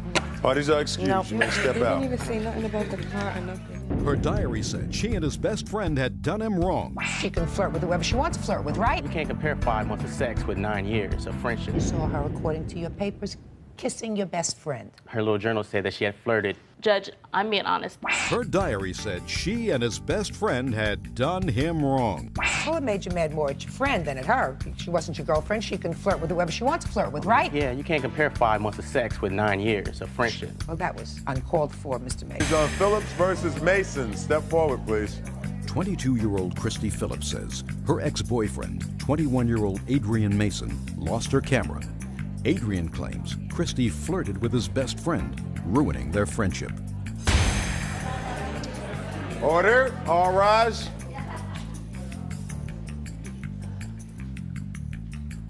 Yeah, this is case number 156 on the calendar in the matter of Phillips versus Mason. Parties have been sworn in, Judge. You may be seated. Ms. Phillips, this was your former boyfriend. Yes. And you loaned him a camera. Your camera, he wants to borrow it, use it to take some pictures, and you lost the camera. No, she knows who has the camera.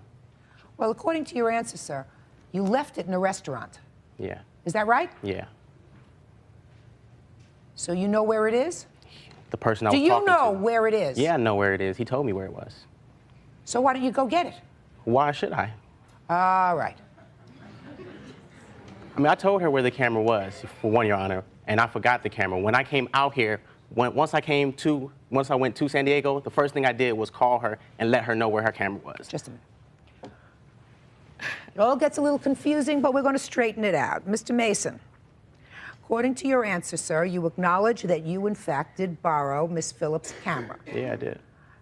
Right? Yeah. And you took it with you on a trip to San Diego? To Los Angeles. To Los Angeles. You live in San Diego? Yeah. Try yes. It's nicer. Yes. And you were out at a lunch or at a meeting with a former best friend of yours. It was a confrontation about what happened between them. Where was this confrontation? At the restaurant. And you had the camera with you? Yeah, I had it around my neck. And when we talked, I took it off with my hat, my glasses, set it on the side. I began to talk to him. So you took off the camera. Your glasses, your hat, that's your problem. You took off her camera and you put it on the bench next to you? The table. Table. And then you had this confrontation with a former best friend of yours. Yeah. which was about Miss Phillips? Yeah. Because you saw her, according to your papers, kissing your best friend. No, I never saw her. I never saw her. I read in her, she had a little journal sitting out when I came to visit her. And her little journal said that she had flirted, and why did she, you know, she didn't explain, it didn't explain what she had did. So at that time, I couldn't confront her about that. So from that point, I went to LA to, you know, to talk to him about this. Okay, so this gentleman was your former friend. Of 9 years. Were you dating her at the time? No. Were you dating her at the time that she allegedly did this flirting? No. Ask him how long it had been. In any event, it made you mad. Made you mad more at your friend. Yeah, that's why I had a problem with it. Made you mad, well, that's reasonable. It made you mad more at your friend than at her. She wasn't your girlfriend. She can flirt with whoever she wants to flirt with, right? Yeah, you can't compare 5 months of sex with 9 years of friendship, you know? Listen to me. Well, that was uncalled for, Mr. Mason. So let's get back to the camera. So you left the camera on the table. Yes. Now, when you realized you left it on the table, did you call this former friend of yours and ask him whether he had the camera? No, he called me and let me know I had left it there 30 miles. That you left it there? Yeah. Does he, in fact, have it? Yeah, he thinks it's mine. Did you call this gentleman? When I called Adrian, he was supposed to return the camera on Tuesday. Didn't call me on Tuesday. I called him on Wednesday, said, you know, where's my camera? He said, I gave it to, you know, I don't want to say this person's name, but he said, I gave it to this person. You know, it's going to... You gave it to Mr. X? Yes. He said, I gave it to Mr. X. He said he gave it to Mr. X. Why did you do this? Did you call Mr. X? I asked Adrian for his number, and he said, I'm not doing you any favors. He said, I'll mail it to you in the mail, but I'm not doing you any favors. I called him back that day probably like 100 times. I went over to his house, left a note with his roommate. Was this? This was late May. This is late May that this happened, middle of May. She did not call me. Just a second. Did you give her the phone number? She has it already. When I stayed with her, I made numerous calls on her phone. They're all long-distance charges. Listen, she doesn't have to be a detective. You borrowed the camera. Yeah, I borrowed the camera. Good. Now, you bought this camera new or used? I bought it used. And how much did you pay for it and when? I bought this at the beginning of school, so that would be September. And when I bought it used from a private individual for about $250. What do you mean about $250? Well, it came with a flash, which I didn't give him, a camera bag, all extra stuff that, you know, so, but the camera, what I gave him, $250. You just said it came with a flash, which you didn't give him. Yeah, I didn't give him It came with the bag, which you did or did not give him. I didn't give him the bag now. Because when he asked me... Did you pay me, for this by check or cash? Cash. Can I ask something? Sure. She tried to sell me this camera for $80. When? You know what I'm saying? Between the point where I found her, what happened at the club, she called me 3 times in between then. I never called her. One time she called me telling me she wanted to sell me this camera for $80. I didn't have the money at the time, so I never spoke about it again. She called me another time, asked me to go to lunch with her. I denied. The last time she called me, she wanted to ask me about some boxes because she was moving. You know, well, she's moving, I'm moving, so we're gonna get together and talk about all the nonsense we did in our relationship because we're going our separate ways. What does this have to do with the price of the camera? She sold it to me for $80. I said that already. No, you said she wanted to sell it to you for $80. She wanted to. Is that right? The amount is incorrect. How much did you offer to sell it to him for? We talked about it, and we decided at first $120. We had said that we were gonna, he was gonna buy it for $120. Right. $120, madam, isn't what you're suing for here, which is $450. The $450 is because it was for my class. So when he didn't give me back my camera, I had to rent a camera to finish my photo class. And I told him this. I said, I need my camera back today, you know, because show me the for my price. photo Show class. me the receipt for the rental.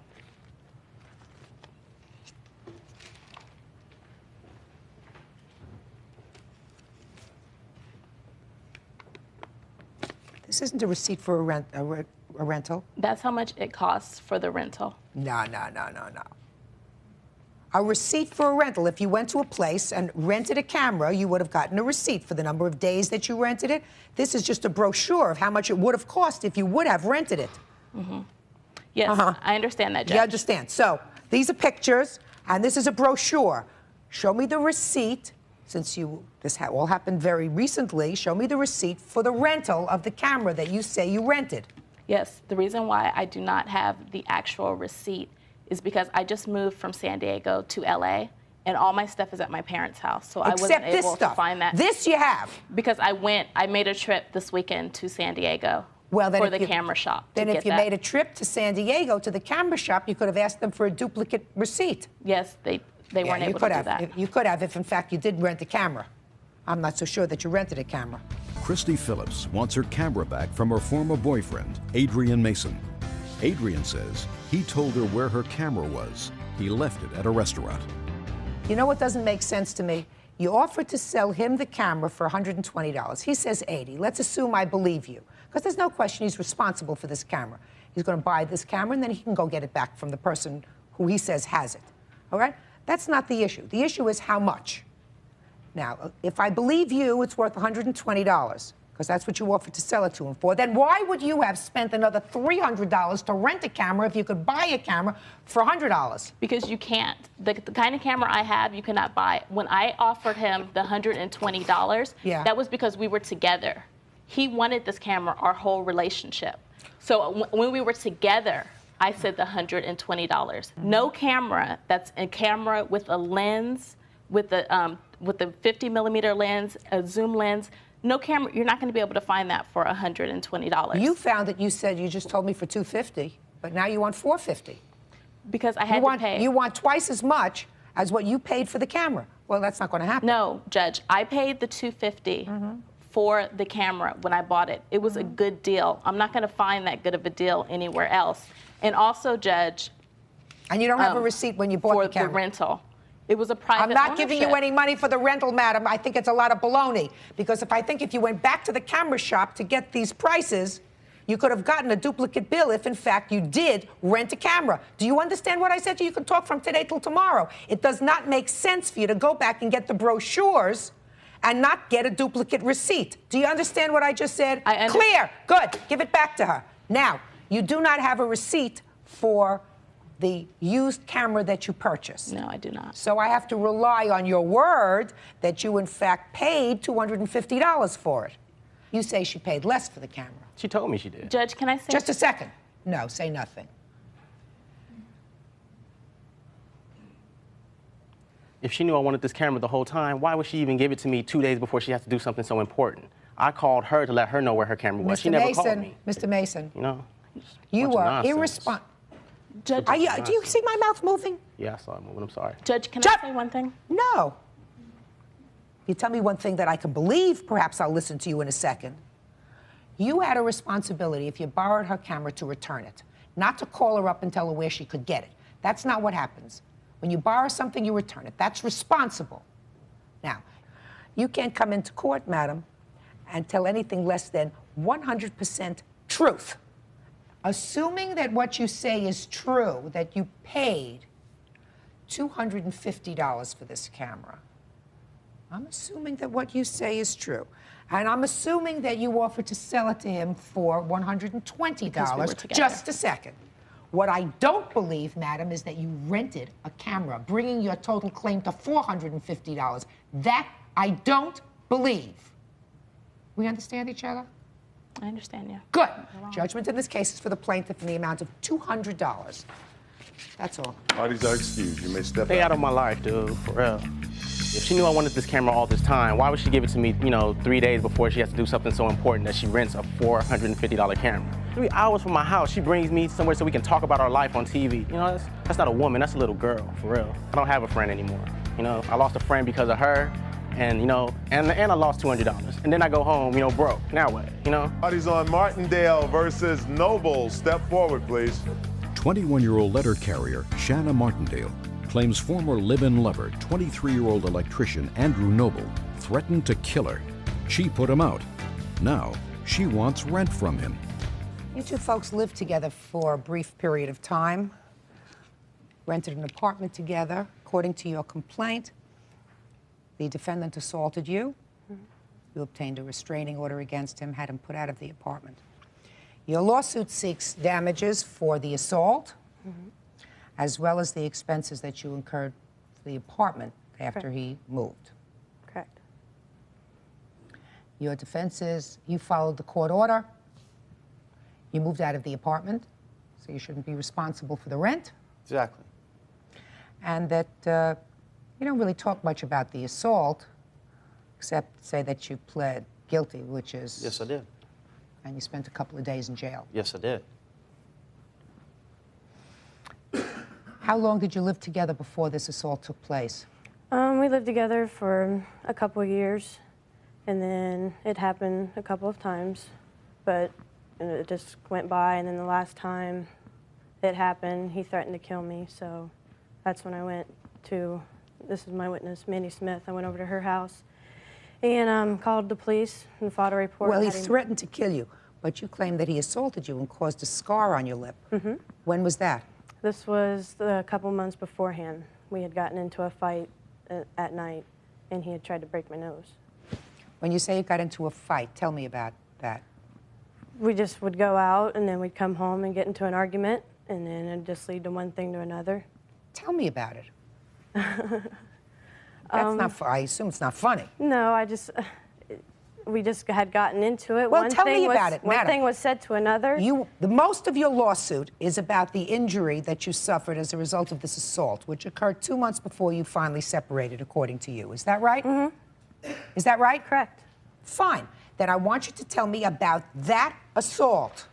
Okay, well, we came home. We got into an argument. What was the argument about? And what did you say to him, and what did he say to you? I don't remember. This was back like around Christmas. I don't remember word for word, but it just came out as, you know, he thinks I dressed We like had been a out slut. drinking the night before, Your Honor. I mean, there's no way either of us can probably even remember that fight. Do you remember hitting her, sir? I remember getting in a scuffle with her. Yes, I do. I don't remember who swung first. I don't remember what the argument was about. I remember the police coming over that night, and they turned around and left. I mean, her nose was bleeding. I had scratches all over my face. So, I mean, it was a mutual thing. Shanna Martindale says former live-in lover Andrew Noble assaulted her, scarring her face. Do you remember that evening? Yes, I do. I mean, I don't remember exactly what the argument was about, but yes, I remember getting into the scuffle with him. Did you scratch him on the face? Yes, I did. A scuffle is not an assault. A scuffle is when two people get together. You know, he's hitting, you're scratching, he's got scratches on his face, you have scratch on your lip.